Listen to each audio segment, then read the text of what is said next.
शक्ति शक्ति देने वाली कौन? वो जगदम्बा पराम्बा है, क्योंकि बिना शक्ति के संसार चल नहीं सकता। समझने के लिए, जैसे कोई व्यक्ति बीमार हो और उससे को भाई साहब उठो दौड़ो भागो, तो वह व्यक्ति क्या कहेगा? भाई साहब शरीर में शक्ति नहीं है। वो ये नहीं कहेगा कि मेरे शरीर ब्रह्मा नहीं है, विष्णु नहीं है, शंकर जी नहीं है। क्या निकलेगा मुंह से? शक्ति। और बिना शक्ति के संसार नहीं चल सकता, और बिना शक्ति की कथा भी, तो ये सब शक्ति का कमाल है। कथा चल रही है, घर गृहस्थी भी बिना शक्ति के नहीं चल सकती। तो जितनी माताएं हैं, बहनें हैं, देवियां हैं, ये सब शक्ति हैं। बाकी बेचारे भाई लोग क्या हैं? बताया था परसों, वो बेचारे सहन शक्ति और जिंदगी भर सहन ही करते रहते हैं। याद रखना है। तो वहां पर वसुदेव जी ने एक यज्ञ का आयोजन किया है और देवी भागवती कथा का आयोजन किया है। जो देवी भागवत कथा ये 9 दिन की होती है, भागवत कथा ये 7 दिन की होती है, देवी भागवत 9 दिन की होती है, और शिव महापुराण 11 दिन की, अब तो 7 दिन की भी होने लगी है। राम कथा 9 दिन की होती है। राम जी ने भी स्वयं शक्ति की उपासना की है, भगवान कृष्ण ने भी शक्ति की उपासना की है, क्योंकि बिना शक्ति के संसार नहीं चल सकता। तो हम सबको भी शक्ति की उपासना करनी चाहिए। नवरात्रि आ रहे हैं ना, परसों से नवरात्रि प्रारंभ हो रहे हैं, और जब नवरात्रि प्रारंभ हो रहे हैं तो आप सब लोग अपने घरों में माता की पूजा करते हो, देवी की पूजा करते हो। और जब देवी की पूजा करते हो तो उससे क्या होता है? देखो, हमारा जो नया साल है कब शुरू होता है? चैत के महीने शुरू होता है ना? और अंग्रेजी नया साल जनवरी शुरू होता है। जनवरी इस टाइम घोर ठंड पड़ती है, उस समय लोग नया साल मनाते हैं। और हमारा चैत का महीना देखो, चारों ओर हरियाली छाई है, ना सर्दी है ना गर्मी है, और हमारा नया साल तो शक्ति की उपासना शुरू होता है, ताकि पूरे साल भर हम सबको शक्ति मिले। तो शक्ति की उपासना के दिन हैं, इसलिए मिस मत करना। अपने घरों में खूब पूजा करना, अखंड ज्योत जलाना है। नौरते बोना, वो तो आप बोते हो, हर परिवार बोता है। और देखो, 9 कन्याओं को भोजन कराना। अब यहाँ पर कई बार हम लोग भोजन क्या कराते हैं? हलवा पूड़ी। माँ को हलवा पूड़ी पसंद है। अब ये हलवा पूड़ी का रिवाज कब से चला? जब से वो गाना आया कि माँ मुरादे पूरी कर दे हलवा, तब से हलवा पूड़ी का रिवाज आया। अब बेचारी छोटी छोटी कन्याओं ने हलवा पूरी हम पकड़ा देते हैं। अब वो खा पाती? सच बताना। आपका भोजन कराना तभी सार्थक है जब वो छोटी छोटी माँ का स्वरूप कन्याएं आपका भोजन ग्रहण करें, है ना? इसलिए बच्चों क्या प्रिय है? दाल भात आप खिलाओ, कितना प्यारा है ना? हलवा पूरी ठीक है, लेकिन उनको खिलाओ दाल भात, उनको खिलाओ खीर, और फिर देखो कैसे नहीं कृपा होती माँ की, है ना? तो इसलिए माँ की उपासना करना, लेकिन साथ में क्या करना? कन्याओं क्या खिलाओगे? हलवा पूरी तो खिलाओगे, लेकिन साथ में उनका दाल भात भी खिलाओ। देखो, छोटे बच्चे बड़े प्यार से खाते दाल भात, और छोटी छोटी बेटियां, और तभी आपका उनको भोग लगाना सार्थक होगा। भाई, कोई व्यक्ति है, उसे जिस चीज की आवश्यकता वो चीज दी जाए तो प्रसन्नता होगी, नहीं होगी? और जो चीज उसका पहले से आपने दे दी, उसका क्या महत्व है? कोई महत्व नहीं है। तो ऐसे ही कन्याओं को भोजन कराना, तो क्या कराओगे? उनको दाल भात भी खिलाना, है ना? और एक से एक दाल आप बनाना जानते हो, बड़ी टेस्टी दालें आप बनाते हो, है ना? खुशबू पूरे मोहल्ले में आती है। प्रेम से बोल राधे राधे, भाव से बोलो कि भक्तों को दर्शन दे गई रे एक छोटी सी कन्या, भक्तों को दर्शन दे गई रे एक छोटी सी कन्या, भक्तों को दर्शन दे गई रे एक छोटी सी कन्या, भक्तों को दर्शन दे गई रे एक छोटी सी कन्या, छोटी सी कन्या एक छोटी सी कन्या, छोटी सी कन्या एक छोटी सी कन्या, सपनों में दर्शन दे गई रे एक छोटी सी कन्या, सपनों में दर्शन दे गई रे एक छोटी सी कन्या, भक्तों को दर्शन दे गई रे एक छोटी सी कन्या, भक्तों को दर्शन दे गई रे एक छोटी सी कन्या। भक्तों ने पूछा कन्या नाम तेरा क्या है, भक्तों ने पूछा कन्या नाम तेरा क्या है, अरे नाम तेरा क्या है, ओ नाम तेरा क्या है, अजी नाम तेरा क्या है, ओ नाम तेरा क्या है। अरे शेरों वाली मैया बता गई रे एक छोटी सी कन्या, शेरों वाली मैया बता गई रे एक छोटी सी कन्या, भक्तों को दर्शन दे गई रे एक छोटी सी कन्या, भक्तों को दर्शन दे गई रे एक छोटी सी कन्या। भक्तों ने पूछा मैया नाम तेरा क्या है, भक्तों ने पूछा कन्या नाम तेरा क्या है, भक्तों ने पूछा कन्या धाम तेरा क्या है, भक्तों ने पूछा कन्या धाम तेरा क्या है। ऊंचे पर्वत बता गई रे एक छोटी सी कन्या, ऊंचे पर्वत बता गई रे एक छोटी सी कन्या, भक्तों को दर्शन दे गई रे एक छोटी सी कन्या, भक्तों को दर्शन दे गई रे एक छोटी सी कन्या। छोटी सी कन्या एक प्यारी सी कन्या, छोटी सी कन्या एक प्यारी सी कन्या, संतों को दर्शन दे गई रे एक छोटी सी कन्या, संतों को दर्शन दे गई रे एक छोटी सी कन्या, भक्तों को दर्शन दे गई रे एक छोटी सी कन्या, भक्तों को दर्शन दे गई रे एक छोटी सी कन्या। भक्तों ने पूछा मैया कौन तेरे साथ है, भक्तों ने पूछा मैया कौन तेरे साथ है, भक्तों ने पूछा मैया कौन तेरे साथ है, भक्तों ने पूछा मैया कौन तेरे साथ है। बजरंग भैरव बता गई रे एक छोटी सी कन्या, बजरंग भैरव बता गई रे एक छोटी सी कन्या, भक्तों को दर्शन दे गई रे एक छोटी सी कन्या, भक्तों को दर्शन दे गई रे एक छोटी सी कन्या। भक्तों ने पूछा मैया अरे भोग तेरा क्या है, भक्तों ने पूछा मैया भोग तेरा क्या है, अरे भोग तेरा क्या है, ओ भोग तेरा क्या है। तो कौन सा भोग लगाओगे? दाल और भात बता गई रे एक छोटी सी कन्या, दाल और भात बता गई रे एक छोटी सी कन्या, सपनों को दर्शन दे गई रे एक छोटी सी कन्या, सपनों में दर्शन दे गई रे एक छोटी सी कन्या। भक्तों ने पूछा मैया भेंट तेरी क्या है, भक्तों ने पूछा मैया भेंट तेरी क्या है, भेंट तेरी क्या है, ओ भेंट तेरी क्या है, प्रसाद तेरा क्या है, प्रसाद तेरा क्या है। और नारियल चूड़ी बता गई रे एक छोटी सी कन्या, नारियल चुनरी बता गई रे एक छोटी सी कन्या, भक्तों को दर्शन दे गई रे एक छोटी सी कन्या, भक्तों को दर्शन दे गई रे एक छोटी सी कन्या। छोटी सी कन्या एक नन्ही सी कन्या, छोटी सी कन्या एक नन्ही सी कन्या, नन्ही सी कन्या एक प्यारी सी कन्या, नन्ही सी कन्या एक प्यारी सी कन्या, संतों को दर्शन दे गई रे एक छोटी सी कन्या, संतों को दर्शन दे गई रे एक छोटी सी कन्या, भक्तों को दर्शन दे गई रे एक छोटी सी कन्या, भक्तों को दर्शन दे गई रे एक छोटी सी कन्या। और छोटी सी कन्या, छोटी सी कन्या, अरे अरे नन्ही सी कन्या, ओ नन्ही सी कन्या, अरे प्यारी सी कन्या, प्यारी सी कन्या।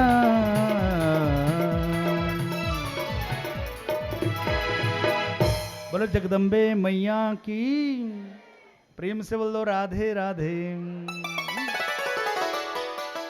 तो नव दुर्गा की उपासना है कि भक्तों ने पूछा मैया, भक्तों ने पूछा मैया नाम तेरा क्या है, और शेर वाली मैया बता गई रे। एक व्यक्ति से किसी ने पूछा, भाई जब तो ऑफिस में होता है तो शेर की तरह दहाड़ता, घर जाके तू, उसने कह दिया भाई साहब घर में शेर वाली मैया, शेर वाली मैया बता गई रे एक छोटी सी कन्या। तो बसदेव जी ने भगवती की उपासना की है और उसका फल क्या हुआ। जैसे ही 90वें दिन पूर्णाहुति हुई है, तो तभी क्या देखा, बलराम जी ने जैसे पूर्णाहुति डाली तो तभी क्या देखा, सामने से एक सैनिक चिल्लाया, अरे बलदाऊ भैया वो देखो सामने से गुलाबी मणि आ रही है। अब गुलाबी मणि कौन, वो श्यामंतक मणि, क्योंकि भगवान के हाथों में थी। तभी दूसरा चिल्लाया, अरे भैया गुलाबी मणि छोड़ो, वो पीछे देखो नीलमणि आ रहे हैं। नीलमणि कौन, हमारे श्याम सुंदर आ रहे हैं। तभी तीसरा चिल्लाया, अरे भैया गुलाबी भी छोड़ो, नीलमणि भी छोड़ो, पीछे देखो लाल मणि भी। लाल मणि कौन, जामवंती जी आ रही हैं। और जैसे ही समीप आए, भगवान ने वो श्यामंतक मणि सतराज राजा को वापस लौटाई। भैया तूने तो हम पर झूठा कलंक लगा, पकड़ अपनी मणि, हमें नहीं चाहिए तेरी मणि। इधर भगवान बलदाऊ के पास पहुंचे, बलदाऊ के चरण छुए तो बलदाऊ ने पूछा, कन्हैया आशीर्वाद दिया। बलदाऊ ने पूछा, ये लाल मणि कौन है। तो कन्हैया ने कहा, बलदाऊ भैया ये तुम्हारी भाभी नंबर 2 है। बलराम जी को टेंशन होगी। मैंने कल बताया था ना कि जब से बलराम जी का विवाह हुआ है तब से बलराम जी फूले नहीं समा रहे हैं। अब मुझ पर ताव दे रहे, देखा कन्हैया मेरी शादी होगी, तेरी तो हुई नहीं और तेरी होने की भी नहीं, क्योंकि तू काला जो है, कौन तुझे लड़की देगा अपनी। लेकिन जैसे आज भाभी नंबर 2 आई, बलराम जी को टेंशन हो गई कि मेरी तो केवल एक ही हुई, इसके दूसरी भी, मैं तो सोच रहा था एक भी नहीं होगी, लेकिन इसके 2 हो गई। तभी सत्राजित के विषय में लोगों को पता चला, इसने हमारे प्रभु पर झूठा इल्जाम लगाया। देखो ये जनता है ना, ये जनता, इसने बड़ी बहुत सुंदर बात कही है, जनता तो ऊंट की तरह, जैसे ऊंट किस करवट बैठ जाए कोई गारंटी, ये जनता वही जनता है जो भी अभी आपके जिंदाबाद के नारे लगा रहे, जिंदाबाद जिंदाबाद, और कोई गारंटी थोड़े देर मुर्दाबाद के नारे भी। जनता का कोई पता नहीं है किसको वोट दे दे, अभी जिंदाबाद के नारे लगा, थोड़ी देर मुर्दाबाद के नारे भी लगा सकती है। इसलिए जनता का भरोसा करना तो किसका, ठाकुर जी का करना कि हमने भरोसा कर लिया घनश्याम आपका। ठीक है, बस परमात्मा के भरोसे रहना, ठीक, काम करते रहना लेकिन सारा भरोसा परमात्मा पर रखना। ठीक, तो यही जनता जो अब तक भगवान श्री कृष्ण के विषय में गुपचुप तरीके से बातें कर रही थी, लगता है कन्हैया ने मणि छुड़ाई होगी, बचपन से चोरी जो करते आए हैं, आपस में चर्चा फैल गई थी। जरूर भैया मुझे पक्का यकीन है, उस दिन श्याम सुंदर ही उस राजा से मणि मांग रहे थे, उन्होंने चोरी की होगी। लेकिन जैसे लोगों को पता चला कि सत्राजित ने प्रभु पर झूठा इल्जाम लगाया है, अब तो सबके सब भगवान की प्रशंसा करने लगे और सत्राजित की निंदा करने लगे, इसने हमारे प्रभु पर झूठा इल्जाम लगाया है।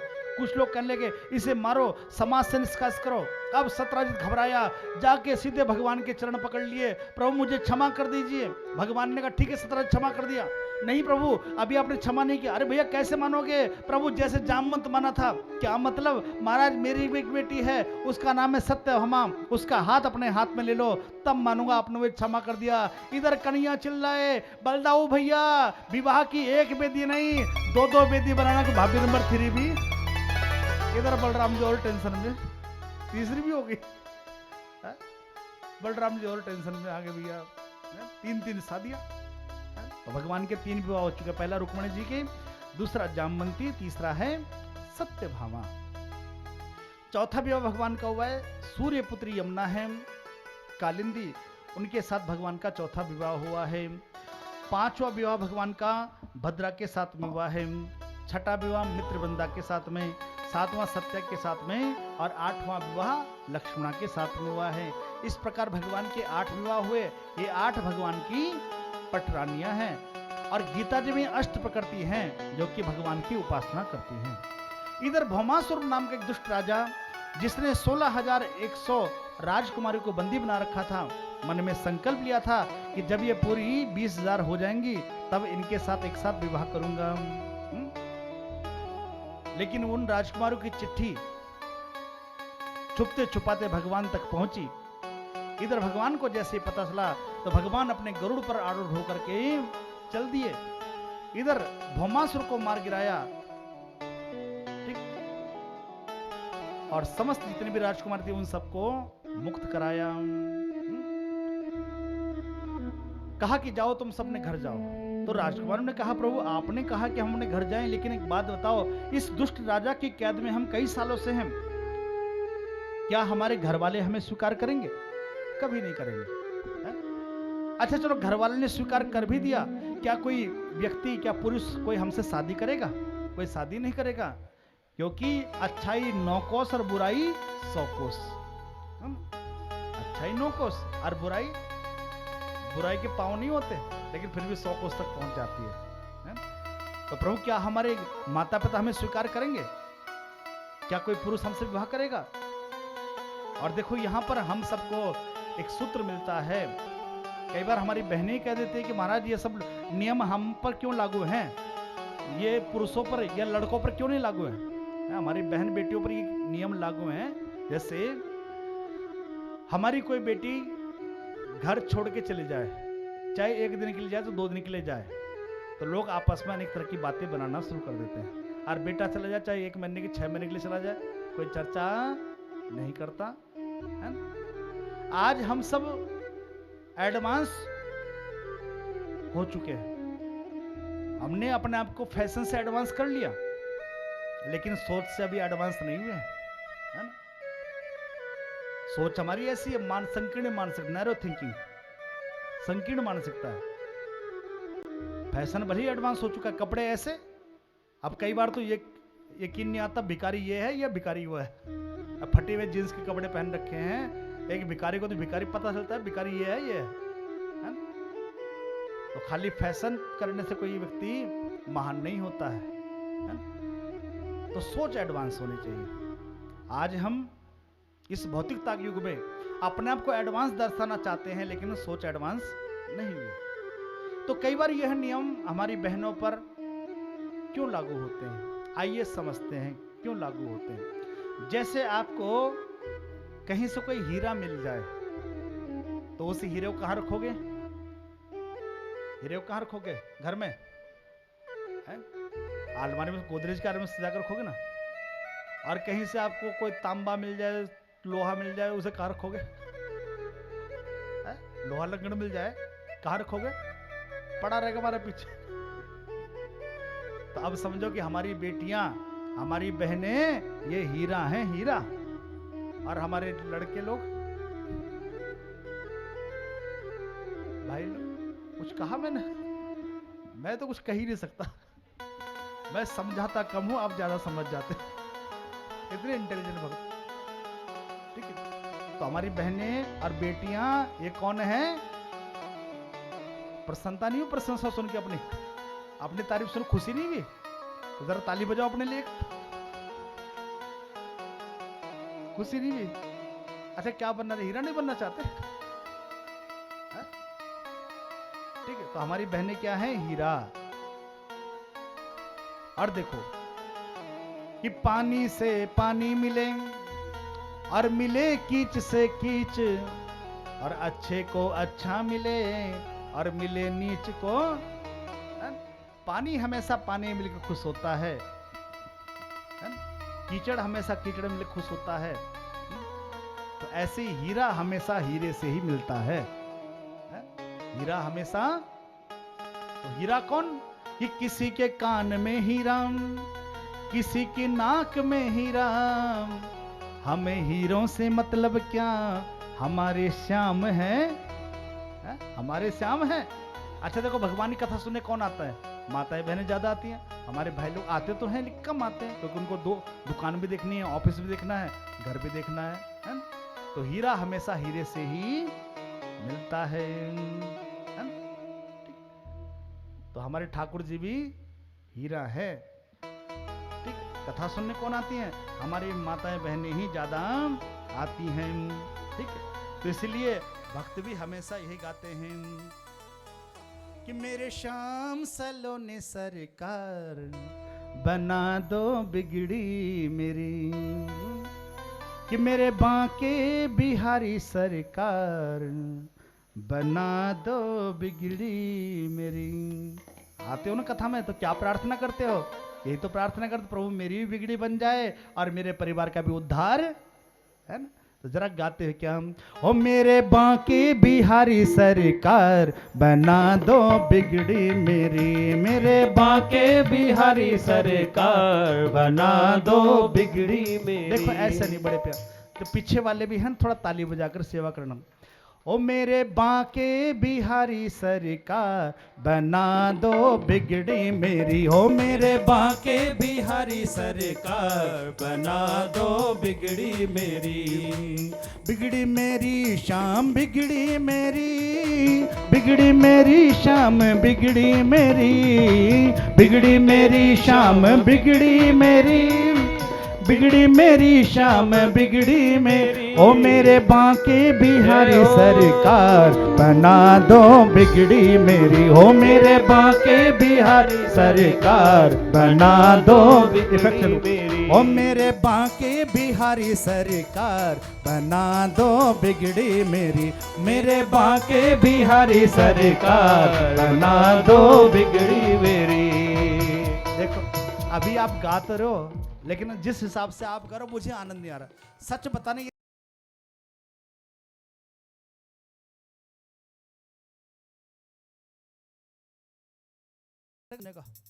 अगले दिन आओ कथा में? है? बिल्कुल नहीं आओगे महाराज, घर में ठीक है? प्रेम से बोलो राधे राधे। है? तो इसलिए आपका चेहरा लगना जब दिल से गा रहे हो तभी तो बिगड़ी बनाएंगे। और जो बेचारा सोता सोता जाएगा भगवान का, तो सोता ही रहे। ठीक है, इस जगह गाते मस्ते क्या हम? बांके बिहारी लाल की जय हो।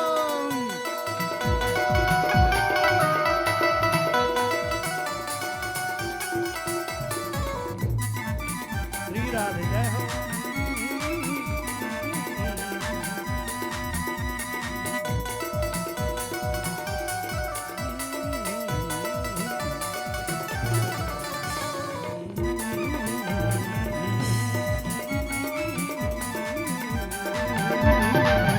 मेरे बांके बिहारी सरकार बना दो बिगड़ी मेरी, मेरे बांके बिहारी सरकार बना दो बिगड़ी मेरी, ओ मेरे कुंज बिहारी सरकार बना दो बिगड़ी मेरी, ओ मेरे कुंज बिहारी सरकार बना दो बिगड़ी मेरी, बिगड़ी मेरी शाम बिगड़ी मेरी, बिगड़ी मेरी शाम बिगड़ी मेरी, बिगड़ी मेरी शाम बिगड़ी मेरी, बिगड़ी मेरी शाम बिगड़ी मेरी, ओ मेरे बांके बिहारी सरकार बना दो बिगड़ी मेरी, ओ मेरे बांके बिहारी सरकार बना दो बिगड़ी मेरी।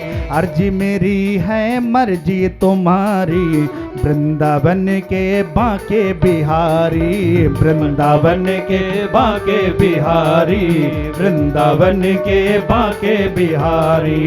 अर्जी है मेरी मर्जी तुम्हारी, वृंदावन के बांके बिहारी, वृंदावन के बांके बिहारी, वृंदावन के बांके बिहारी।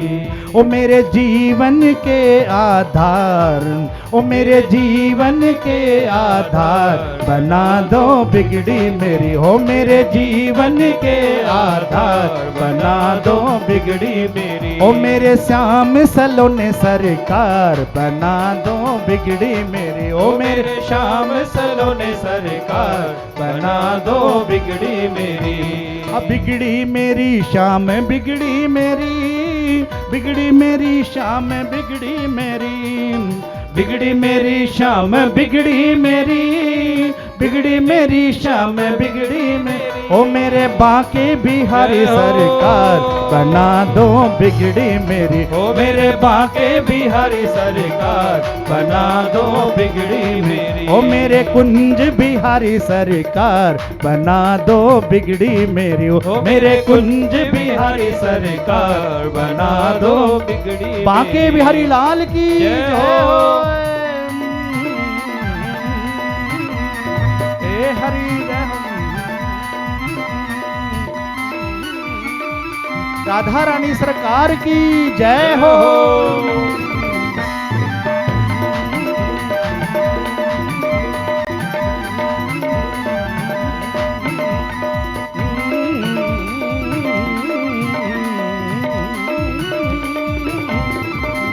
मेरे बांके बिहारी सरकार बना दो बिगड़ी मेरी। ओ मेरे बांके बिहारी सरकार बना दो बिगड़ी मेरी। मुरली मनोहर नंद के लाला यशोदा नंदन मदन गोपाला। मुरली मनोहर नंद के लाला यशोदा नंदन मदन गोपाला। मुरली मनोहर नंद के लाला यशोदा नंदन मदन गोपाला। मुरली मनोहर नंद के लाला यशोदा नंदन मदन गोपाला। ओ मेरी बिनती है बारंबार बना दो बिगड़ी मेरी। ओ मेरी बिनती है बारंबार बना दो बिगड़ी मेरी। ओ मेरी बिनती है बारंबार बना दो बिगड़ी मेरी। ओ मेरी बिनती है बारंबार बना दो बिगड़ी मेरी। बिगड़ी मेरी शाम बिगड़ी मेरी, बिगड़ी मेरी शाम बिगड़ी मेरी। बिगड़ी मेरी शाम बिगड़ी मेरी, बिगड़ी मेरी शाम बिगड़ी मेरी। ओ मेरे बांके बिहारी सरकार बना दो बिगड़ी मेरी। मेरे बांके बिहारी सरकार बना दो बिगड़ी मेरी। ओ मेरे कुंज बिहारी सरकार बना दो बिगड़ी मेरी। ओ मेरे कुंज बिहारी सरकार बना दो। राधा रानी सरकार की जय हो।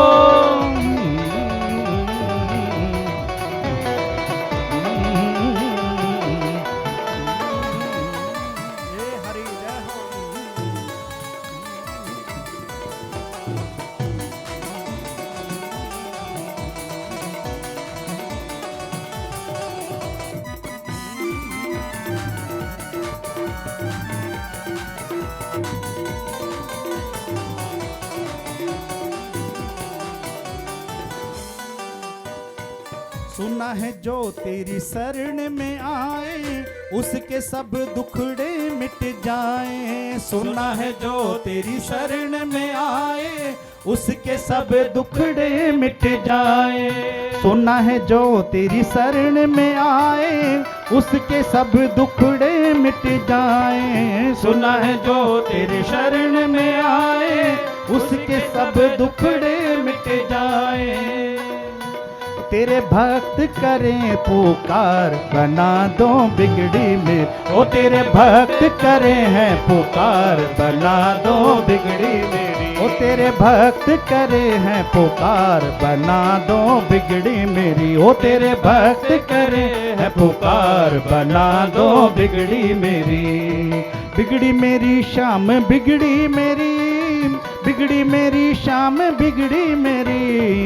बिगड़ी मेरी शाम बिगड़ी मेरी, बिगड़ी मेरी शाम बिगड़ी मेरी। ओ मेरे बांके बिहारी सरकार बना दो बिगड़ी मेरी। ओ मेरे बांके बिहारी सरकार बना दो बिगड़ी मेरी। ओ मेरे कुंज बिहारी सरकार बना दो बिगड़ी मेरी। ओ मेरे कुंज बिहारी सरकार बना दो बिगड़ी मेरी। ओ मेरे बांके बिहारी सरकार बना दो बिगड़ी मेरी। ओ मेरे बांके बिहारी सरकार बना दो बिगड़ी मेरी। मेरे कुंज बिहारी सरकार बना दो बिगड़ी मेरी। मेरे कुंज बिहारी सरकार बना दो बिगड़ी मेरी।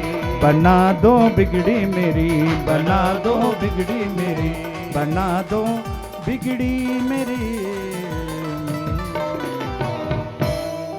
प्रेम से बोलो राधे राधे, भाव से बोलो।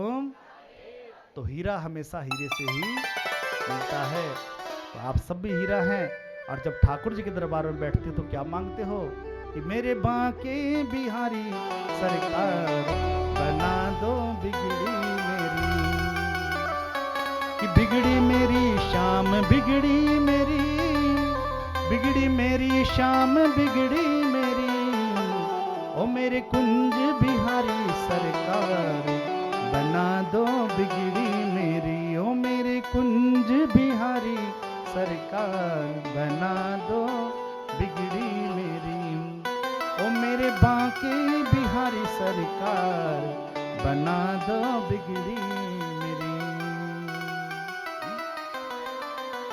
तो हमारी बहनें बेटियां ये सब हीरा हैं। तो भगवान ने सोचा यदि इन गोपियों को, इन कन्याओं को मैं ऐसे छोड़ देता हूं तो इनके पास केवल दो ही रास्ते बचते हैं, या तो किसी गलत राह पर चल पड़ेंगी या फिर किसी कुएं में कूद के आत्महत्या कर देंगे। तो भगवान ने कहा चिंता मत करो, जिसका कोई नहीं होता उसका मैं होता है।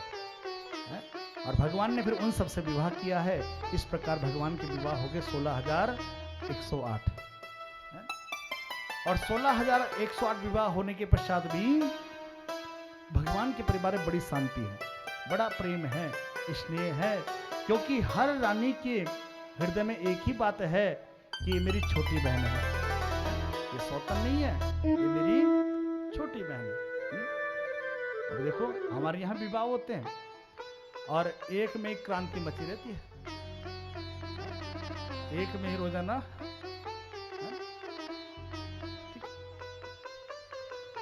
लेकिन भगवान के तो 16,108 विवाह हैं। कई बार लोग भी सोचते हैं, बच्चे भी सोचते हैं कि भैया जब भगवान के इतने हो तो अपने 2-4 होने ही चाहिए।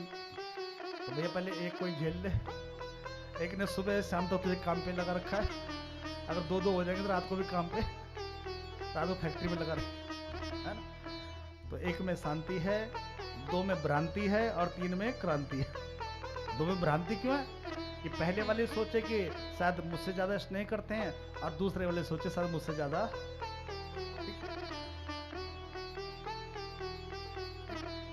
एक बार एक नौजवान जिसकी 2-2 शादियां हुई थी, एक नीचे रहते थे एक ऊपर रहते थे। एक बार वो नौजवान आया, घर आया तो पहले वाले से पूछा जो नीचे रहती खाना तैयार है, उसने कहा अभी 10-15 मिनट लगेगी। इधर तब तक ऊपर वाली खड़ी थी बालकनी, उसने कहा ऊपर खाना तैयार, ऊपर आ जाओ। इधर वो ऊपर जाने लगा, अब नीचे वाले ने सोचा यदि ऊपर चला ऊपर कहीं होकर रह जाएगा, उसने उसका हाथ पकड़ नीचे खींचा, नहीं नहीं अभी तैयार है खाना। इधर ऊपर वाले ने हाथ खींचा ऊपर, उधर क्या हुआ एक चोर उनके घर में घुसा हुआ था। अब उस चोर ने ये दृश्य देखा, उसकी हंसी छूट गई बेचारे की। जब खींचातानी देखी ना, हंसी छूट गई बेचारे की, वो बेचारा पकड़ा गया। जज साहब ने कहा चोर महोदय बताओ क्या सजा दी जाए। तो चोर ने कहा हमारा चाहे सारी सजा दो लेकिन जिंदगी में 2 विवाह ना हो, खींचातानी हो जाएगी। तो एक में ही शांति है, ठीक है। तो 16,108 विवाह हुए भगवान के। तो ये 16,000 कोई और नहीं, ये 16,000 हमारे वेदों के उपासना कांड के मंत्र हैं जो भगवान की उपासना कर रहे हैं। विवाह तो केवल समझाने के लिए बताया गया है, लेकिन ये उपासना कांड के मंत्र हैं। हमारे वेदों में लगभग 1,00,000 मंत्र हैं, जिनमें 80,000 मंत्र कर्म कांड के, 4,000 मंत्र उपासना कांड के और 4,000 मंत्र ज्ञान कांड के, 16,000 उपासना कांड के मंत्र हैं। ठीक है, तो ये उपासना कांड के मंत्र हैं जो भगवान की रानियां बनी हैं, नित्य भगवान की स्तुति करती रहती हैं। तो बड़े आनंद से दिन बीत रहे हैं। इधर भगवान को सूचना मिली कि युधिष्ठिर जी ने राष्ट्रीय यज्ञ रचाया है और उस यज्ञ में आपको बुलाया है। और भगवान उस राष्ट्रीय यज्ञ में पहुंचे, और जब राष्ट्रीय यज्ञ में पहुंचे तो वहां पर शिशुपाल भी पहुंचा था। शिशुपाल ने जैसे ही कृष्ण को देखा तो जल भुन गया, क्योंकि शिशुपाल तो फूका हुआ था कि इस कृष्ण ने मेरी शादी होने नहीं दी, रुक्मणी के साथ मेरा विवाह होना था, लगन होना था, लेकिन कृष्ण की वजह से रुक गया, रुक्मणी इसके साथ चली गई। अब जैसे ही शिशुपाल ने देखा जला भुना बैठा था, इधर जब बात आई प्रथम पूजा की तो सबने सहमति दे दी कि प्रथम पूजा यदि की जाए तो कृष्ण की जाए। जैसे ही प्रथम पूजा का नाम अनाउंसमेंट हुआ तो शिशुपाल तो भैया अब तो सहन नहीं हुआ, खड़ा हो गया, अब शब्द कहने लगा है? अरे इस गौरी की पूजा, जो लड़की चोर है, बचपन में माखन चुरा, लड़कियां भी चुराने लगा, इसकी पूजा। अनेक तरह के अब शब्द कहने लगा। भगवान ने कहा शिशुपाल भैया तू मेरी बुआ का बेटा है, रुक जा, क्योंकि मैंने तेरी माँ को वचन दिया है, अपनी बुआ को वचन दिया है कि मैं तेरी 100 गालियां तक सहन करूंगा, यदि 100 से ऊपर होगी तो फिर तुम बच नहीं पाएगा। लेकिन शिशुपाल नहीं माना और अंत में भगवान के चक्र से उसका मस्तक भेदन हो गया। भगवान ने सुदर्शन चक्र छोड़ा और शिशुपाल का सर कलम हो गया। लेकिन मरते समय उसके हृदय से एक ज्योत निकली और वह ज्योत भगवान के चरणों में समाहित हो गई, क्योंकि मरते समय में उसके मन में ध्यान था, कृष्ण का ध्यान था। अंत मतेसो गति, अंत में जैसी मति होगी वैसे ही गति होगी। इसलिए आपने देखा बहुत से लोग जब अंतिम अवस्था देखते हैं कि अब भैया अब समय निकट है, तो बहुत से लोग खाना छोड़ देते हैं, बहुत से लोग फल खाना छोड़ देते हैं, रस पीना छोड़ दे। लेकिन यदि अंत समय भी हमारे मन में तृष्णा बनी रही खाने पीने की, तो या तो उस अन्न का कीड़ा बनना पड़ेगा। यदि अंत में इच्छा बनी रही कि भैया सेब खाने की या संतरे खाने की, तो पता चला अगले जन्म में या तो संतरे बन के लटक रहे हैं या फिर उसके कीड़े बने। अरे संतरे बन के लटक रहे हैं और छोटे बच्चे बेचारे पत्थर मार मार के तोड़ रहे हैं, उन्हें क्या पता ऊपर बाबा जी लटक रहे, तो संतरे नहीं लटक रहे। बाबा जी की संतरे की इच्छा थी यार। तो इसलिए अंत मते सुगति। इधर जैसे ही भगवान ने सुदर्शन चक्र छोड़ा तो भगवान की उंगली कट गई। चक्र की धार इतनी तेज थी, उंगली कट गई। और जैसे उंगली कटी, इधर सभी डॉक्टर को लेने भागा, कोई डॉक्टर को लेने भागा, कोई हकीम को लेने भागा, कोई पट्टी लेने भागा, कोई ट्यूब लेने भागा। लेकिन द्रौपदी पास खड़ी थी और उसने अपनी बहुमूल्य साड़ी फाड़ करके भगवान की उंगली में लपेट दी। और भगवान उस दिन से द्रौपदी कर्जदार हो गए। मनी मन भगवान कहने लगे, वाह द्रौपदी, तूने इस मेरी छोटी सी चोट के लिए अपनी लज्जा को फाड़ दिया, आज से कृष्ण तेरा कर्जदार हो गया। और भगवान ने वो कर्ज चुकाया है। जब भरी सभा के बीच में द्रौपदी का अपमान होने लगा, चीरहरण होने लगा, तो भगवान ने उस कर्ज को चुकाया है। इतनी साड़ी वहां पर प्रकट करी कि दुशासन बेचारा जो 10,000 हाथियों का बल वाला था वो भी थक गया। यह है परमात्मा को चढ़ाने का फल। हम परमात्मा को चढ़ाते हैं तो ये मत सोच के चढ़ाएं कि ये ब्राह्मणों को चढ़ा रहे हैं, ये मत सोच के चढ़ाना ये मंदिर में भगवान जी को चढ़ा रहे हैं। तो ये सोच के चढ़ाना कि हम परमात्मा को दे रहे हैं या अपने पितरों को दे रहे हैं, ये सोच के चलना, ठीक। और फिर देखो परमात्मा को दिया हुआ कुछ भी चीज है उसका अनंत गुना फल हम सबको प्राप्त होता था। एक बार बोलो राधे राधे। हो जाओ थोड़ा आगे आगे, मिल के बैठो, ठीक है, सब मिल के बैठो, प्रेम से बोल दो राधे राधे। तो दोनों हाथ उठा के बोल दो, पीछे कुर्सी वाले बोल दो, हाँ डबल किराया लग जाएगा नहीं तो भैया। ये कुर्सी ऐसे नहीं मिलती है, इस कुर्सी के लिए बड़ा संघर्ष होता है, ठीक। तो सब लोग मिलके बैठो और देखो आपको बहुत अच्छी बात बताने जा रहा हूं।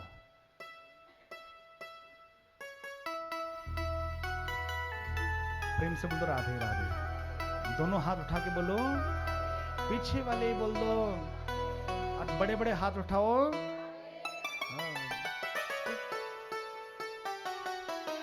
देखो आपको बताऊं, ब्रह्मा जी ने भगवान को नहीं समझ पाए ब्रह्मा जी ने, तो भगवान के जितने गाय थे, ग्वाल थे, बछड़े थे, उन सबको भगवान ने ब्रह्मलोक पहुंचा दिया था, ठीक। इंद्र ने भी कहीं न कहीं भगवान का बुरा करने का प्रयास किया। इंद्र ने जब गोवर्धन प्रसंग आता ना, तो इतनी वर्षा करी कि पूरा ब्रज प्रदेश पानी से लबालब भर गया।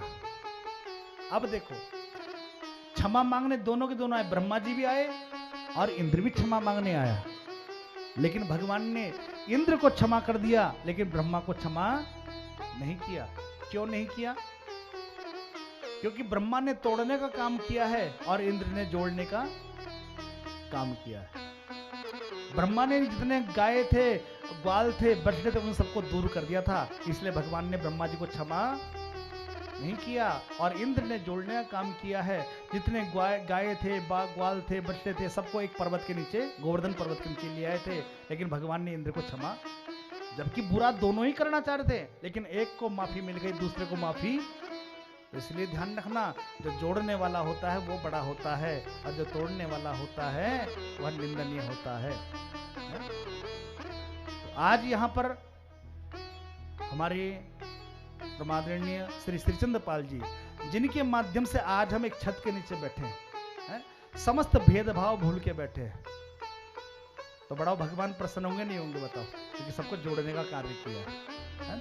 आज कोई मन में कोई भेद नहीं, कोई छोटे बड़े का भेद नहीं, कोई पढ़े लिखे का भेद नहीं, कोई जाति का भेद नहीं, लेकिन आज हम सब एक छत के नीचे बैठे हैं।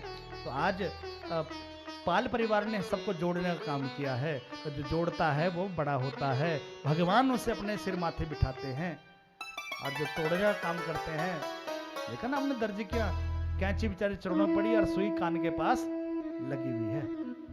तो सबको जोड़ने का काम किया है, तो आपको सबको मिल के रहना है ना? देखो मैं तो हमेशा ये संदेश देता हूँ, परिवार में हो, समाज में हो, कॉलोनी में हो, सब मिल के रहो, और मिल के रहोगे तो भैया तुम्हारी महत्ता बनी रहेगी, है ना? और मिल के नहीं रहोगे तो वो दिन दूर नहीं, तुम्हें कोई पूछने वाला तक नहीं होगा। जैसे एक ठेली पर अंगूर है, एक अंगूर 80 रुपए किलो और एक 20 रुपए किलो, फर्क सिर्फ इतना है 80 रुपए किलो वाला गुच्छे में बंधा हुआ है और 20 रुपए किलो खुला है।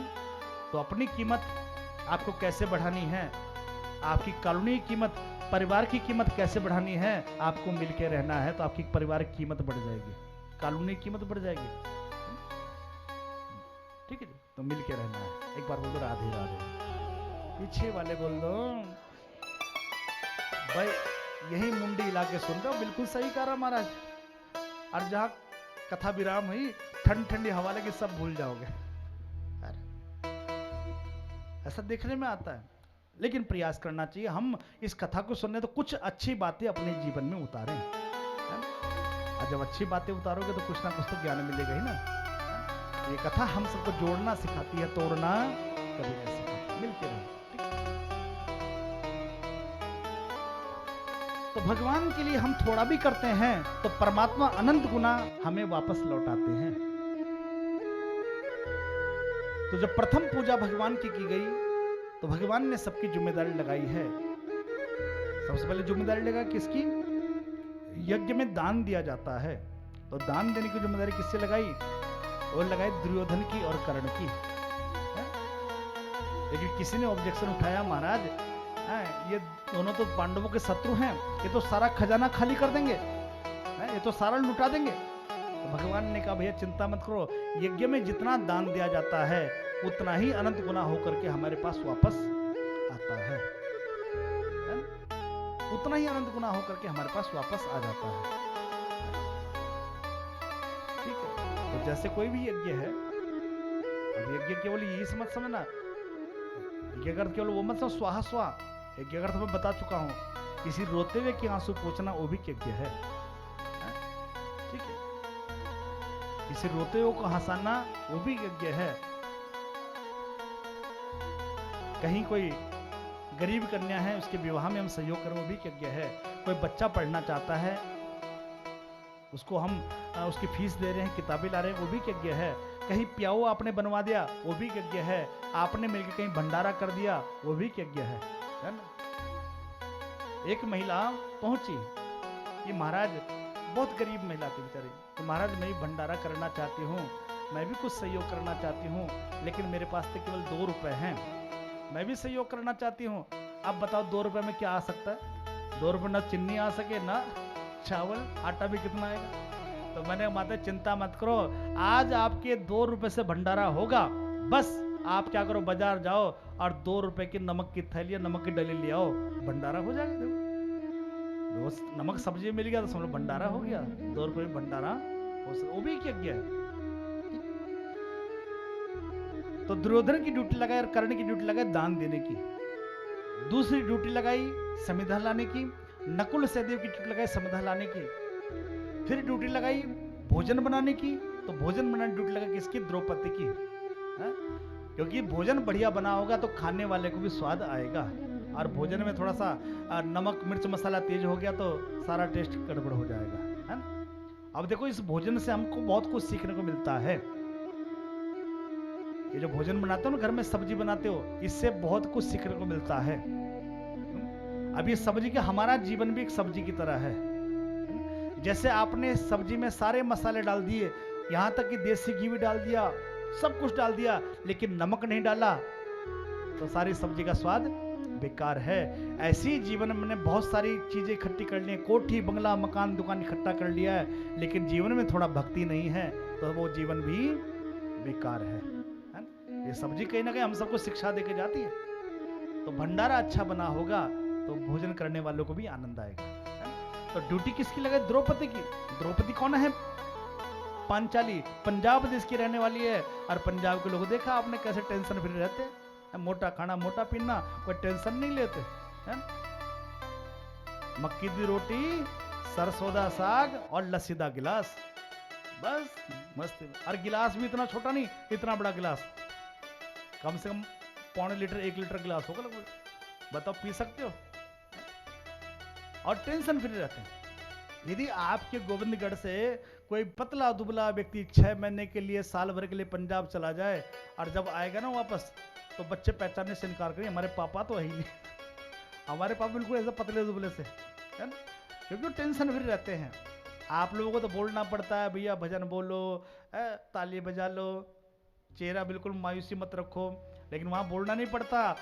वहाँ तो जैसे भजन शुरू होता सब मस्ती में झूमने लगते हैं, है ना? आप लोगों को तो बोलना पड़ता है। ठीक, तो द्रौपदी कहाँ की? पंजाब की। और भोजन की ड्यूटी किसकी लगाई? द्रौपदी की लगाई। फिर लगाई बांटने की ड्यूटी, तो बांटने की ड्यूटी लगाई किसकी? भीमसेन की। किसी ने ऑब्जेक्शन उठा दिया, महाराज भीमसेन तो बड़ा पेट्टू है, पता चल रास्ते में सारी पूरियां खा गया, तब तो भगवान ने कहा चिंता मत करो भैया, जो खुद ज्यादा खाता है वो दूसरों को भी ज्यादा खिलाएगा, और जो बेचारा खुद 2 फुलके खाता पतले पतले, वो भी दूसरों को अपने ज्यादा समझेगा ना, 2 फुलके तो बड़े प्रेम से दे देगा, और जब तीसरी बार आएगा घूमता घामता, महाराज दूंगे, कोई मेरे जैसा कमजोर आदमी बैठ गया खाने के लिए, तो 2 फुलके तो बड़े प्रेम से उसने परोस देने। फिर तीसरी बार घूमता फिर आएगा, महाराज दूं क्या? हाँ भैया दे दे। और डरते डरते उसने 1 रोटी और रख दी। फिर घूमता फिर महाराज वो भी खा ली।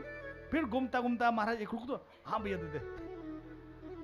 फिर चौथी बार घूमता घूमता, यहाँ तक कि दूसरे आदमी को भी संकोच हो जाएगा, भैया क्या मांगना, बस तू रहने दे। एक बार की घटना बताता हूँ, बहुत पुरानी घटना है ये। घटना है सन 2004-5 की घटना होगी जहाँ तक है। एक बार हम अपने गुरुजी के साथ गए, इधर होशियारपुर से आगे गाँव पड़ता है, तो रात्रि में चलते लेट हो गया, गुरुजी को भी लेट हो गया, हम भी कार से थे भी गुरुजी के साथ। तो गुरुजी को यजमान थे गांव में, अब चलेगा, और जैसे यजमान ने रात को 10:30 बजे पहुंचे, तो यजमान बड़ा खुश, वाह भैया आज तो मेरे अहो भाग्य, आज तो 8:30 भाग्य जग गए, 8:30 गुरुजी 8:30 घर पधारे ने, बड़ा खुश भाई। और गुरुजी बिठाए, एक सुंदर आसन बिठाया, उनको पानी पुनी पिलाया। गुरुजी खाना क्या बनाओ? गुरुजी नहीं खाने को नहीं चक्कर में, तो खाना तो नहीं गुरुजी, मेरे घर आया खाना ना खाओ, ऐसा तो हो ही नहीं सकता। लाडो चूल्हा जला का जल्दी। अब सब्जी बची हुई, थोड़ा सा उन्होंने खाना वाना खा चुके थे, तक सब्जी बची थी, लाडो ने चूल्हा जलाया और 2 रोटी उसने ले जाकर रख दी गुरुजी के आगे। गुरुजी ने जैसे आते थे 1 रोटी गाय के लिए निकाल दी। अब 1 रोटी अभी आधी खाई थी, तो पूछ रहा गुरुजी रोटी और चलेगी? गुरुजी ने समझ आ गया, ना भैया ना हो जाए, लाडो चूल्हा बुझा दे। अब जो आधी रोटी बची कुत्ते को गुरुजी ने, तो कभी कभी ऐसी घटनाएं हो जाती है। अब गुरुजी ने संकोच में कहा था कि भैया रहने दो, कोई बात नहीं। अब उसे सच में समझ लिया, चुल्ला बुझे, प्रेम से बोले राधे राधे। कई बार ऐसी घटनाएं मिल जाती हैं, है ना? तो इसलिए जो खुद ज्यादा खाता है वो दूसरों को भी ज्यादा, जैसे आपके शहर में, है ना, आपके देहरादून में, गढ़वाल क्षेत्र में, नेपाल क्षेत्र में चल जाओ आप, जो बड़ी बड़ी कटोरियां और इतनी सारी सब्जी, लेकिन वही आप लंदन में चल जाओ, दिल्ली में चल जाओ, या बॉम्बे में चल जाओ, छोटी छोटी कटोरियां, व्यंजन तो कई तरह के होंगे, छोटी छोटी कटोरियां परोस रखे होंगे। अब कई बार ये समझ में आता है, ये जो कटोरी में सब्जी नहीं आंख में डालो, कान में ड्रॉप बना के डाला जाए, तो कई बार ये समझ में नहीं आता। ठीक, इसलिए भैया जब खुद ज्यादा खाता है वो दूसरों को भी ज्यादा खिलाएगा। तो ड्यूटी किसकी लगाई? भीमसेन की ड्यूटी लगाई। और भगवान ने कौन सी ड्यूटी ली? जितने भी वहां पर संत आ रहे हैं, महापुरुष आ रहे हैं, ब्राह्मण आ रहे हैं, सबके चरणों को धोना, और जब सब भोजन कर चुके तो उनकी पतले उठाना, ये सेवा भगवान ने ली है। देखो, सेवा कभी छोटी बड़ी नहीं हो सकती, हमारे मन के भाव छोटे बड़े हो सकते हैं। बहुत से लोग इस चीज से बचना चाहते हैं, कहीं जूठन उठाना, पत्तल उठाना, गिलास उठाना, कहीं सफाई करना, बहुत से लोग बचना चाहते हैं। लेकिन सेवा कभी छोटी बड़ी नहीं होती है, ये सबसे बड़ी सेवा है उनके लिए। आप कभी अमृतसर चल जाए, गुरुद्वारा चले, गुरुद्वारा आपके पड़ोस में कोई गुरुद्वारा होगा, है ना? आपके पड़ोस गुरुद्वारा हो ना? देखो, आपको बताऊं, हम लोग मनाते हैं 25 दिसंबर, एक्समस ट्री बनाते हैं उस दिन, और उस दिन सेंटा क्लॉज बनाते हैं। वो सेंटा क्लॉज तो एक दिन ही बेचारा, वो भी गिने चुनों को देता है, लेकिन हमारे गुरु नानक देव तो रोजाना ही भंडारा चलते हैं, सुबह देखो शाम देखो, और सबको, और कोई भेद नहीं है, किसी भी जाति का आकर भोजन कर सकता है, लंगर चलता है। तो असली सेंटा क्लॉज तो हमारे गुरु नानक देव हैं, ठीक है? तो आप गुरुद्वारा में देखो, बड़े बड़े करोड़पति सेठ जाते हैं, और कोई यहाँ पोछा लगा रहा है, कोई बर्तन साफ कर रहा है, कोई झाड़ू लगा रहा है, कोई जूते चप्पल पॉलिश कर रहा है?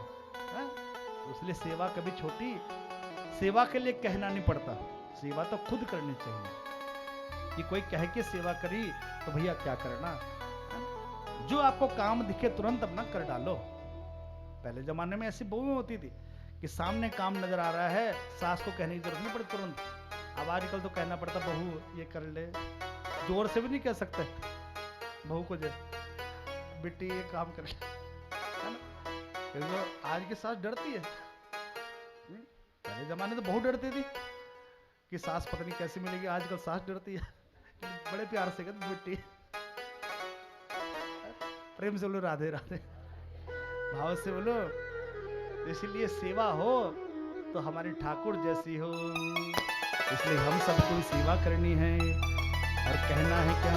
ओ मेरे मालिक तेरी नौकरी सबसे बढ़िया है सबसे खरी, ओ हो मेरे मालिक तेरी नौकरी सबसे बढ़िया है सबसे खरी, ओ मेरे दाता तेरी नौकरी सबसे बढ़िया है सबसे खरी, ओ मेरे दाता तेरी नौकरी सबसे बढ़िया है सबसे खरी, ओ मेरे मालिक तेरी नौकरी सबसे बढ़िया है सबसे खरी, ओ मेरे मालिक तेरी नौकरी सबसे बढ़िया है सबसे खरी। ओ खुशनसीबी का जब गुल खिले तब कहीं ऐसा मौका मिले, खुशनसीबी का जब गुल खिले तब कहीं ऐसा मौका मिले, खुशनसीबी का जब गुल खिले तब कहीं ऐसा मौका मिले, नौकरी है या रहमत तेरी, नौकरी है या रहमत तेरी सबसे बढ़िया है सबसे खरी, ओ हो मेरे मालिक तेरी नौकरी सबसे बढ़िया है सबसे खरी, सबसे बढ़िया है सबसे खरी। और ओ मेरी तनख्वाह भी कुछ कम नहीं, ना मिले तो भी कुछ गम नहीं, मेरी तनख्वाह भी कुछ कम नहीं, ना मिले तो भी कुछ गम नहीं, मेरी तनख्वाह भी कुछ कम नहीं, ना मिले तो भी कुछ गम नहीं, होगी ऐसी कहाँ दूसरी, होगी ऐसी कहाँ दूसरी सबसे बढ़िया है सबसे खरी, ओ मेरे मालिक तेरी नौकरी सबसे सबसे बढ़िया है सबसे खरी। ऐसा मालिक मिलेगा कहाँ,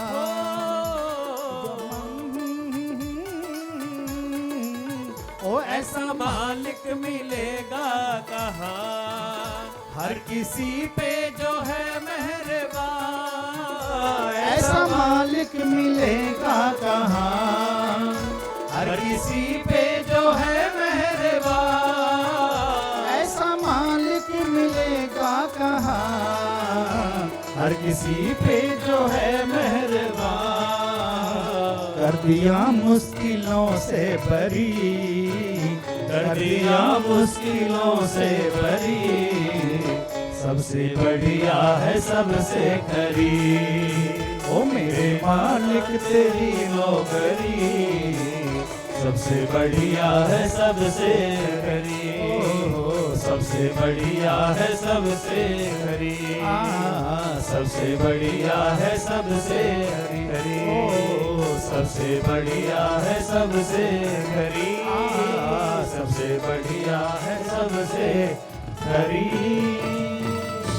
प्रेम से बोलो राधे राधे, भाव से बोलो कि जब तक मेरा ये जीवन रहे, वो तेरी सेवा ये मिलती रहे। और जब तक मेरा ये जीवन रहे, वो तेरी सेवा ये मिलती रहे। देखो ये लाइन आप भी गाओ, बड़ा प्यारा भाव है कि जब तक मेरा ये जीवन रहे, वो तेरी सेवा ये मिलती रहे। जब तक मेरा ये जीवन रहे, वो तेरी सेवा ये मिलती रहे। है तमन्ना यही आखिरी, है तमन्ना यही आखिरी, सबसे बढ़िया है सबसे खरी। ओ हो सबसे बढ़िया है सबसे खरी, सबसे बढ़िया है सबसे। ओ मेरे दाता तेरी नौकरी, सबसे बढ़िया है सबसे। ओ हो सबसे बढ़िया है सबसे। प्रेम से बोलो राधे राधे, ठाकुर जी से बोलो राधे राधे। तो ये ठाकुर जी की सेवा हम सबको मिली है ना? और विगत 6 दिनों से हम ठाकुर जी की सेवा कर रहे हैं और आज 7वां दिन है सेवा का। तो बताओ 7 दिन की सेवा करने से हम सब मुक्त हो रहे हैं, तो बताओ सस्ता है महंगा है? नहीं है भाई। कलयुग में, सतयुग में, त्रेता में, द्वापर में हजारों साल बैठ के लोग तपस्या करते तब जाके भगवान मिलते थे, लेकिन 7 दिनों में भगवान मिल रहे हैं। इससे बड़ा अहोभाग्य हमारा क्या होगा है? तो इसीलिए कलयुग जैसा युग भी आने वाला है। बाधाएं तो हर युग में थी भाई, राक्षस तो हर युग में थे। समय सब हर समय सही नहीं था, समय तो पहले ही बुरा था, समय कब अच्छा हुआ है। लेकिन उस अच्छाई में, उस बुराई में अच्छाई ढूंढना, ये कला हम सबको सीखनी है।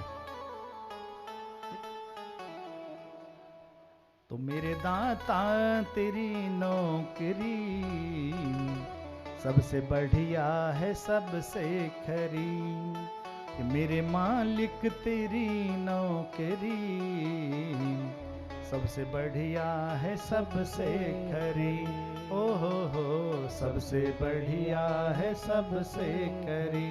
आहा सबसे बढ़िया है सबसे खरी। सेवा भाव हो तो ठाकुर जैसा हो, इसलिए प्रथम पूज्य हैं, क्योंकि भगवान कभी संकोच नहीं करते। छोटा कार्य पड़ जाए तो भी सबसे आगे, और बड़े काम में तो रहती हैं। आगे प्रसंग आता है, सुदामा जी कथा का प्रसंग आता है। आइए सुदामा जी कथा की ओर श्रवण करते हैं, क्योंकि समय देखो बहुत जल्दी भाग रहा है। इतनी जल्दी भाग रहा है, ऐसा लगता है जैसे अभी थोड़ी देर पहले कथा शुरू हुई और कब है? वैसे भी ज्यादा समय नहीं हुआ है, मात्र 4:50 हुए हैं। अभी ज्यादा समय नहीं हुआ है, आप बैठे रहना, ठीक, घबराना मत। कितने बजे हैं? 4 बज के, हाँ। अपनी घड़ी हमेशा 1 घंटा पीछे रखो, है ना? तो तब आनंद आएगा, और पहले एक्स्ट्रा आगे लेके चले फिर गड़बड़ हो जाएगा। तो सुदामा जी कथा बड़ी सुंदर कथा है। मित्र हो तो सुदामा जैसा, है ना? मित्रता हो तो कृष्ण और सुदामा जैसी। यदि मिसाल दी जाती है, कृष्ण और सुदामा की मित्रता की मिसाल दी जाती है ना? कथा तो बहुत संक्षिप्त में सुनाऊंगा, लेकिन बहुत ज्ञान की बातें बीच में बताऊंगा। देखो, वो महत्व की बात मैंने पूरी कथा सुना दी, लेकिन महत्व की बात क्या है, उसमें से सार को ग्रहण करना है, ठीक है? सुदामा जी देखो, कितना गरीबी का जीवन सुदामा जी का है, लेकिन एक बार भी सुदामा जी भगवान से मांगने नहीं गए। जैसे हम लोग रोजाना मांगते हैं ना भगवान से कि प्रभु 1 लोटा जल चढ़ाएंगे, और उस बीच में इतनी लंबी लिस्ट ठाकुर जी के सामने थमा देंगे। लेकिन सुदामा जी ने कहीं मांगा नहीं है। सुदामा जी गरीब हैं, लेकिन कभी मांगते, अयाचक ब्राह्मण हैं, दरिद्र नहीं है। दरिद्र कौन? जो असंतुष्ट है वो दरिद्र है, जिसके मन में संतोष नहीं है वो दरिद्र है। ध्यान रखना, यदि हमारे मन में भी संतोष है तो दरिद्र सुदामा जी नहीं, हम सब दरिद्र हैं। करोड़पति सेठ भी दरिद्र है यदि उसके मन में असंतोष है। और दुनिया में ऐसा कौन व्यक्ति है जिसके मन में संतोष है? शायद ऐसा कोई व्यक्ति नहीं जिसके मन में, बहुत कम परसेंटेज होंगे, 2-4% जिनके मन में संतोष है कि प्रभु जो तूने दिया है बहुत अच्छा दिया है। अब ये संतोष कब आएगा? जब हम अपने से नीचे वालों को देखेंगे, तब मन में संतोष आएगा, वाह प्रभु तूने तो मुझे बहुत दिया है? लेकिन हम देखते अपने से ऊपर वालों को, और जब से टीवी आए तब से ऊपर वाले ज्यादा नजर आ रहे हैं। और जब ऊपर वालों को देखेंगे तो मन में असंतोष बढ़ जाएगा। असंतोष कैसे बढ़ेगा? फिर मन में असंतोष कैसे आएगा कि महाराज देखो पड़ोसी की 3 मंजिल बन गई और मेरी टूटी झोंपड़ी, पड़ोसी कार आ गई और मैं टूटी हुई साइकिल में घूम रहा हूं। ये असंतोष के लक्षण। लेकिन जो भक्त है वो सदैव प्रसन्न रहता है, प्रभु तूने मुझे इतना दिया है, मैंने तो प्रभु तेरे लिए कुछ भी नहीं किया, लेकिन प्रभु तूने मुझे बहुत दिया है। तो हमेशा ही कहता है कि मुझे तूने दाता बहुत कुछ दिया है, तेरा शुक्रिया है, तेरा शुक्रिया है। तो प्रभु का शुक्रिया अदा हमें करना है। और ये कथा भी परमात्मा का धन्यवाद करने का एक साधन है। यहां पर हम बैठे किसके लिए? उस परमात्मा का धन्यवाद कर रहे हैं, है ना? प्रभु इतनी तो हमारी औकात नहीं थी जितना प्रभु आपने हमें दिया है, वरना हमने क्या किया परमात्मा के लिए? देखो संसार में गिव एंड टेक चलता है। क्या चलता है? Give and take. तो ऐसे परमात्मा से भी गिव एंड टेक चलता है। बस सिर्फ फर्क कितना है, संसार को आपकी दौलत चाहिए, लेकिन परमात्मा को आपका प्रेम चाहिए।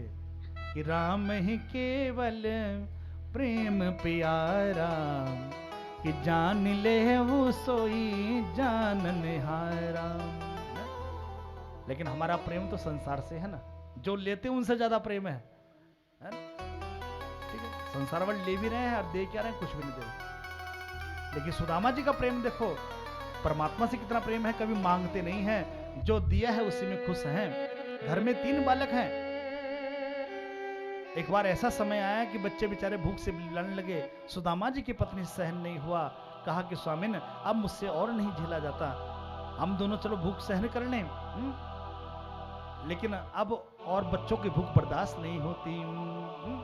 आप एक काम करो, कृष्ण से मिलने चलो, मैंने सुना है कि श्याम सुंदर वो आपके बचपन के मित्र थे, आप उनके पास चले जाओ, और जब आप उनसे जाके कहोगे तो निश्चित रूप से हमारी गरीबी दूर हो जाएगी। सुदामा जी ने जैसे कृष्ण का नाम सुना, एक बार तो सुदामा जी कहीं खो से गए। धर्म पत्नी सुशीला ने हिलाया, स्वामी कहाँ खो गए? तो सुदामा जी कहने लगे, तूने किसकी याद दिला दी? उस कृष्ण की जिसके साथ बचपन मैंने कुछ समय बिताया था। हाँ स्वामी आप चले जाओ ना उनके पास और उनसे कुछ मांग के ले आओ। सुदामा जी कहने लगे, देवी तू कहती चला जाऊं, मैं चला जाऊंगा, लेकिन तू कहती कुछ मांग के लेके आऊं, मैं बिल्कुल नहीं जाऊंगा। तो सुदामा जी कहीं मांगते नहीं हैं, उनके पास संसार का धन नहीं है, उनके पास तो ब्राह्मणों के पास केवल एक ही धन होता है, ब्राह्मणों की भक्ति, सुदामा जी की भक्ति, सुदामा जी का त्याग, उनकी तपस्या, उनका भजन, ये उनका भजन हो, ये उनका सबसे बड़ा धन है। ठीक है, ब्राह्मणों का सबसे बड़ा धन क्या है? उनकी भक्ति, उनकी साधना, उनका त्याग, उनकी तपस्या, यही सबसे बड़ा धन है। बताओ, जैसे ब्राह्मण लोग बैठते हैं 2-3-3, 4-4 घंटे माला लेकर के, आप बैठ जाओगे क्या? शायद नहीं बैठ सकते है? यदि आपसे कहा जाए कि भैया 2 घंटे आंख मूंझ के बैठ जाओ और भगवान जी आएंगे, तो सच बताना 2 घंटे बैठ जाओगे? नहीं बैठोगे, बीच बीच में आंख खोल के देखते रहोगे। आ तो नहीं क्या कहीं मैं वैसे आंख बंद करके बैठा हूं? नहीं बैठ सकते। लेकिन सुदामा जी देखो, उनका भजन, उनकी साधना, यही उनका सबसे बड़ा धन है। सुदामा जी किस संसार के धन की चाह नहीं रखते, वो तो हमेशा यही कहते हैं, हमारो धन राधा, श्री राधा, श्री राधा, जीवन धन राधा, राधा राधा, राधा राधा, हमारो धन राधा, श्री राधा, श्री राधा। केवल एक श्लोक में सुदामा जी गुणों को दर्शा दिया गया है कि कृष्णा सीध सखा कश्चिद ब्राह्मणो ब्रह्म वित्तमहं विरक्त इंद्रियार्थेषु प्रशांतात्मा जितेंद्रिय। भगवान श्री कृष्ण के सखा है। देखो, हमारे तो मित्र होते हैं ना, लेकिन भगवान के क्या है? सखा है। सखा कौन? मित्र कौन? जो मित्र के सुख में सुखी और दुख में दुखी है। और हम सबके क्या होते हैं? फ्रेंड होते हैं। फ्रेंड कौन? जो फ्रॉड नंबर 1 है वो फ्रेंड है, ध्यान रखना। फ्रेंड का अर्थ क्या है? जो फ्रॉड नंबर 1 है वो फ्रेंड है। अब आपके मन में होगा हमारा फ्रॉड नंबर 1 वो कैसे? तो चलो फ्रेंड की स्पेलिंग सुनाओ। FRI क्या बन गया? फ्राई। फ्राई तो आप लोग खूब जानते हो ना कैसे। तो जब तक आपके पास पैसे रहते हैं आपको खूब फ्राई करता है। चल पार्टी में चलेंगे, कॉकटेल पार्टी में, किसी बार में चलेंगे, मसूरी घूमने चलेंगे, और फिर क्या बचता है? FRI, फिर बचता है END, फिर शमशान घाट ले जाकर आपका 5 मन लकड़ियां नीचे, 5 मन ऊपर, और बीच में आपको रख करके माचिस चिल्ला करके, दैट इज फ्रेंड। अंग्रेजों ने शब्द भी क्या सोच समझ के बनाया, पहले जिंदगी में फ्राई करो और फिर एंड कर दो, दैट इज फ्रेंड। लेकिन सुदामा जी के मित्र हैं, सखा हैं, कि जो न मित्र दुख होई दुखारी और तिनहि बिलोकत पातक भारी। जो मित्र के दुखी होने पर दुखी नहीं होते, उनको देखना भी पाप माना गया। तो कृष्णा सीध सखा कश्चिद, सखा है, मित्र हैं। ब्राह्मणों ब्रह्म वित्तम, ब्राह्मण है, ब्रह्म विद्या को जानने वाले हैं। विरक्त, सुदामा जी कैसे विरक्त माने संसार में रहते हुए भी सबसे अलग। जैसे आप लोग संसार में रहते हो ना, घर गृहस्थी में रहते हो, लेकिन मन आपका ठाकुर जी के चरणों में रहता है ना सबका। बोलो, तभी तो कथा में आए हो, वरना घर के काम इतने सारे आपके सामने होंगे, लेकिन उनको छोड़ के आप भगवान की कथा में पहुंचे हो। यही है विरक्त। विरक्त कर दिया ना, घर बार छोड़ देना नहीं भैया, संसार के सारे काम करना, और लेकिन उसके साथ साथ परमात्मा का नाम लेना भी, यही है विरक्ति, है ना? कि विरक्त इंद्रियार्थेषु प्रशांतात्मा जितेंद्रिय। सुदामा जी के लिए शब्द है प्रशांतात्मा, ध्यान रखना। भगवान के लिए शब्द आता है शांत, और सुदामा जी के लिए शब्द आया प्रशांत। देखो, भगवान के लिए जब आप भगवान जी के श्लोक गाते हो तो क्या गाते हो? शांताकारम भुजग सैनम, है ना? या आप सुंदरकांड पढ़ते हो, पहला श्लोक क्या है? शांतम शाश्वत अप्रमेयम अनघम, है ना? तो भगवान के लिए जब भी शब्द आया है शांत आया है, लेकिन सुदामा जी के लिए शब्द आया प्रशांत। जो शांत है उसे कभी ना कभी गुस्सा आ सकता है। जैसे भगवान के शब्द आया शांत, तो भगवान को जब भी गुस्सा आया तो कभी वो नरसिंह अवतार धारण किया, कभी बराह अवतार धारण किया। लेकिन सुदामा जी के लिए शब्द आया है वह है प्रशांत, अर्थात जिन्हें कभी गुस्सा आता ही। अच्छा, दुनिया में ऐसा, आप यहाँ इतने सारे बैठे हो, क्या आप में से कोई ऐसा है जिसको कभी गुस्सा नहीं आया? ऐसी बहन माता बैठी जिन्होंने कभी जीवन में गुस्सा नहीं आया? ऐसे भाई लोग बैठे कभी है कोई ऐसा? ऐसी महान मूर्ति है जिन्होंने गुस्सा लगभग हर किसी को आया होगा, कभी ना कभी तो आया होगा। लेकिन अगर दुनिया में आपको कोई ऐसा व्यक्ति ढूंढना हो जिससे कभी गुस्सा नहीं आया, तो दूर मत जाना, देहरादून से बाहर बिल्कुल मत जाना, और शांति विहार से बाहर मत जाना, बस मुझे देख लेना। शांति विहार से बाहर मत जाना बिल्कुल, ठीक? तो बताओ, ऐसा व्यक्ति मिला आपको कहीं? तो सुदामा जी कैसे हैं? सदैव प्रसन्न मन रहने वाले, प्रशांत आत्मा, जितेंद्रिय, एक गुण है सुदामा जी के।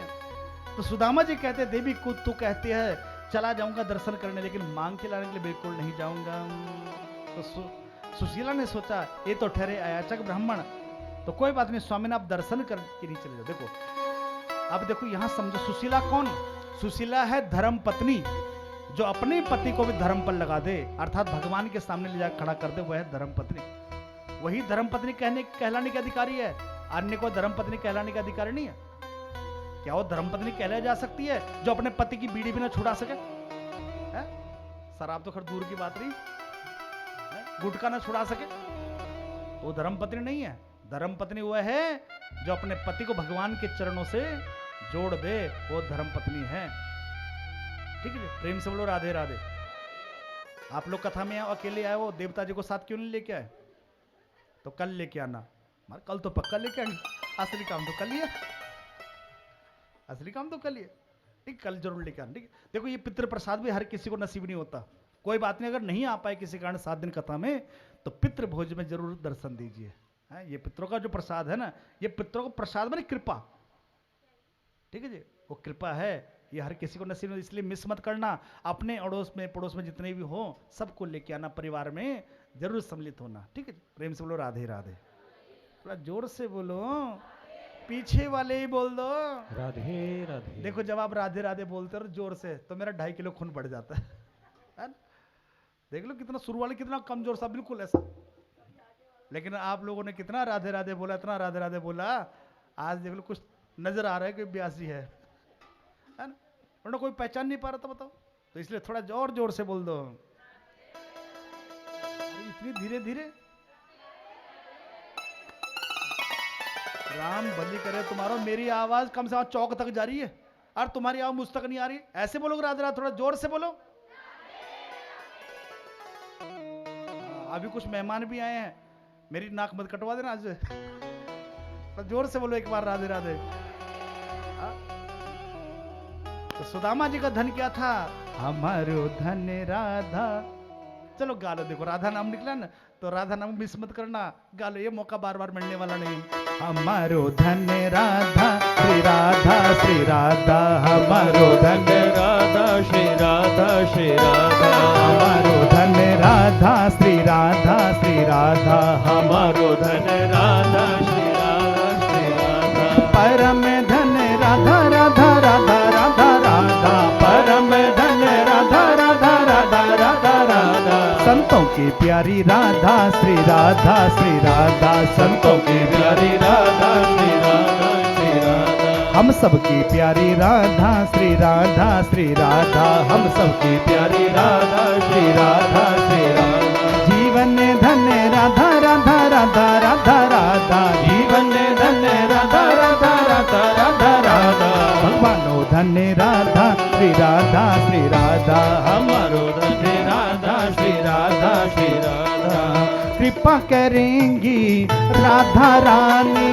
कृपा करेंगी राधा रानी, वृंदावन आ जाओ, वृंदावन आ जाओ। देखो ये स्थान भी वृंदावन बन चुका है, ध्यान रखना, ये कोई साधारण स्थान नहीं है। यूं मत समझना ये हमारे पालजिया घर है, ये स्थान तो साक्षात वृंदावन, जहां साक्षात ठाकुर जी भागवत रूप विद्यमान हो चुके हैं। इसलिए ये जरा मेरे साथ सब लोग गाओ, क्या? कृपा करेंगी राधा रानी, कृपा करेंगी राधा रानी, वृंदावन आ जाओ, वृंदावन आ जाओ। दोनों हाथ उठाओ और बोलो क्या?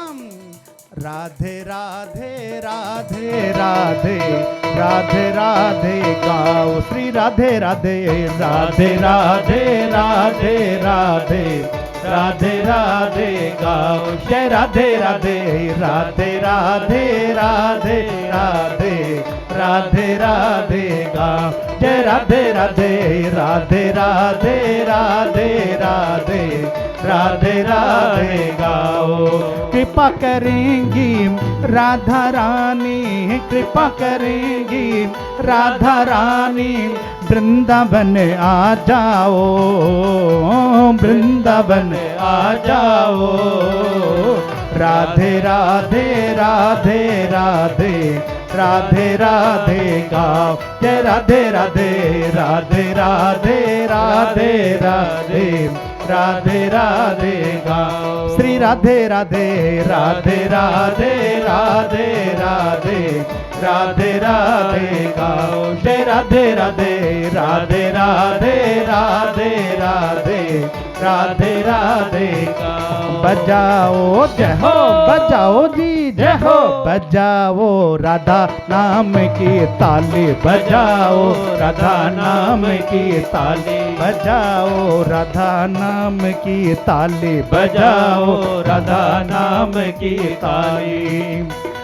सबके संकट दूर करेगी, सबके संकट दूर करेगी, सबके संकट दूर करेगी, सबके संकट दूर करेगी। अरे ये बरसाने वाली बजाओ जय हो, बजाओ जी जय हो, बजाओ राधा नाम की ताली, बजाओ राधा नाम की ताली, बजाओ राधा नाम की ताली, बजाओ राधा नाम की ताली।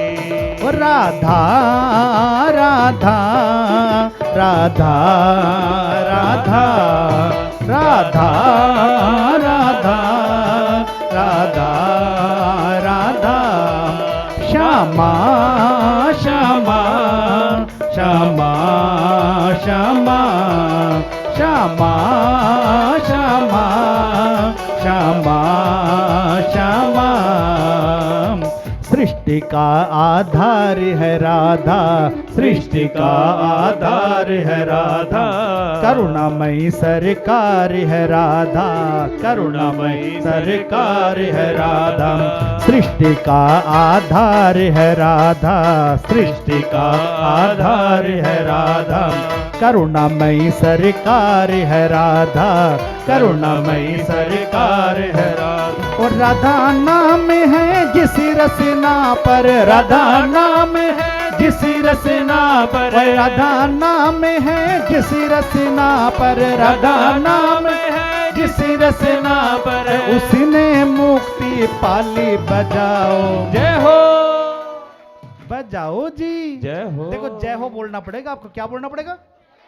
हाँ देखो मेरे पास इतने पैसे नहीं, मैं किराए पे आदमी लेके आओ जय हो बोलने के लिए, ठीक है? तो आपको ही बोलना पड़ेगा बजाओ जय हो, बजाओ जी जय हो, बजाओ ना जय हो, बजाओ राधा नाम की ताली, बजाओ राधा नाम की ताली, बजाओ राधा नाम की ताली, बजाओ राधा नाम की ताली। सबके संकट दूर करेगी, सबके संकट दूर करेगी। और ये बरसाने वाली बजाओ जय हो, बजाओ जी जय हो, बजाओ ना जय हो, बजाओ राधा नाम की ताली, बजाओ राधा नाम की ताली, बजाओ राधा नाम की ताली, बजाओ राधा नाम की ताली। राधा राधा राधा राधा राधा राधा राधा राधा श्यामा श्यामा श्यामा श्यामा ओ श्यामा श्यामा श्यामा श्यामा राधा राधा राधा राधा। प्रेम सुधा बरसाने वाली, प्रेम सुधा बरसाने वाली, करुणा रस छलकाने वाली, करुणा रस छलकाने वाली, प्रेम सुधा बरसाने वाली, प्रेम सुधा बरसाने वाली, करुणा रस छलकाने वाली, करुणा रस छलकाने वाली। तन मन शीतल कर जीवन में, तन मन शीतल कर जीवन में, तन मन शीतल कर जीवन में, तन मन शीतल कर जीवन में। भर देती खुशहाली बजाओ। जय हो। खुशहाली चाहिए ना तो दोनों हाथों को चुपचाप मत बिठाओ, इनसे थोड़ा ताली सेवल हो, है ना?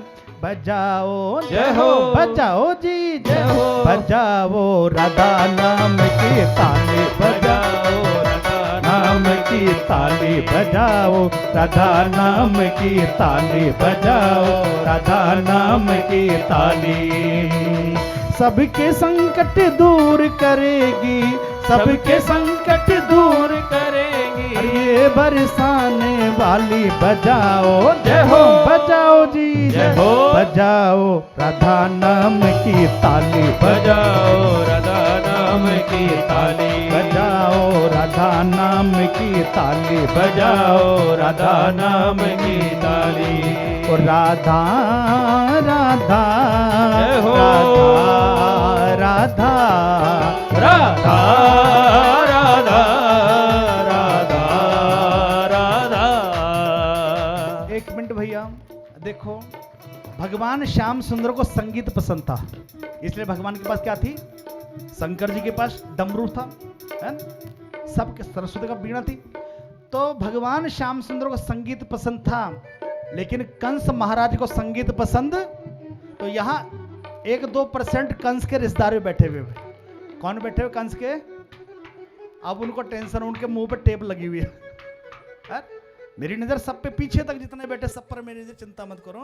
तो इसलिए मैं कंस के रिश्तेदार को छोड़ो, कंस तो बेचारा चला के टपक गया ऊपर, इसलिए कंस को छोड़ो और ठाकुर जी के नाम गाते, जरा बड़े भाव से गाते। क्या? राधा राधा राधा राधा राधा राधा राधा राधा श्यामा श्यामा श्यामा श्यामा श्यामा श्यामा श्यामा श्यामा। वे राधे राधे जपो चले आएंगे बिहारी, राधे राधे जपो चले आएंगे बिहारी। ओए राधे राधे जपो चले आएंगे बिहारी, राधे राधे जपो चले आएंगे बिहारी। और आएंगे बिहारी चले आएंगे बिहारी, आएंगे बिहारी चले आएंगे बिहारी। और आएंगे बिहारी चले आएंगे बिहारी, आएंगे बिहारी चले आएंगे बिहारी। ओए राधे राधे हो। राधे राधे जपो चले आएंगे बिहारी, राधे राधे जपो चले आएंगे बिहारी। आए राधे राधे जपो चले आएंगे बिहारी, राधे राधे जपो चले आएंगे बिहारी। राधा मेरी मिश्री तो स्वाद है बिहारी, राधा मेरी मिश्री तो स्वाद है बिहारी। राधा मेरी मिश्री तो स्वाद है बिहारी, राधा मेरी मिश्री तो स्वाद है बिहारी। वही राधे राधे हो।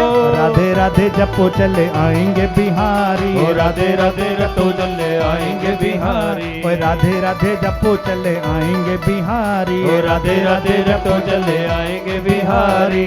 ओ राधा राधा राधा राधा ओ राधा राधा राधा राधा श्यामा श्यामा श्यामा श्यामा हो श्यामा श्यामा श्यामा श्यामा राधा राधा राधा राधा राधा राधा राधा राधा राधा राधा राधा राधा राधा।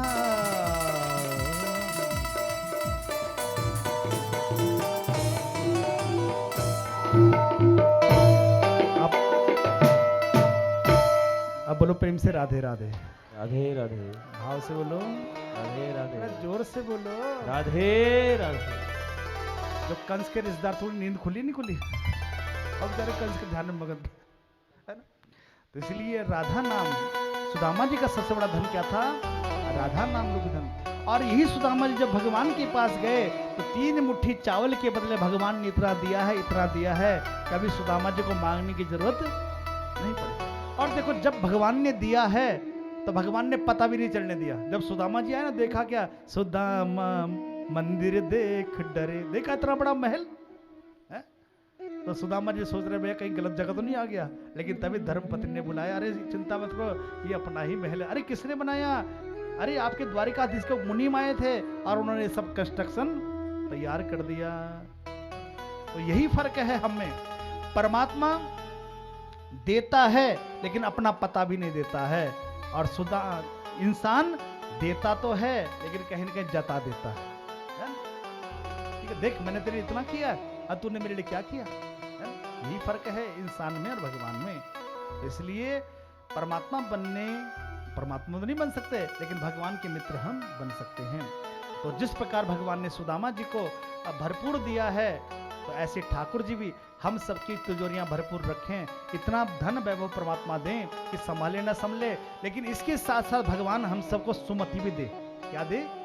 धन तो दे, धन तो आ गया, लेकिन संभालने की जिम्मेदारी वो किससे प्राप्त? सुमति से प्राप्त होगी।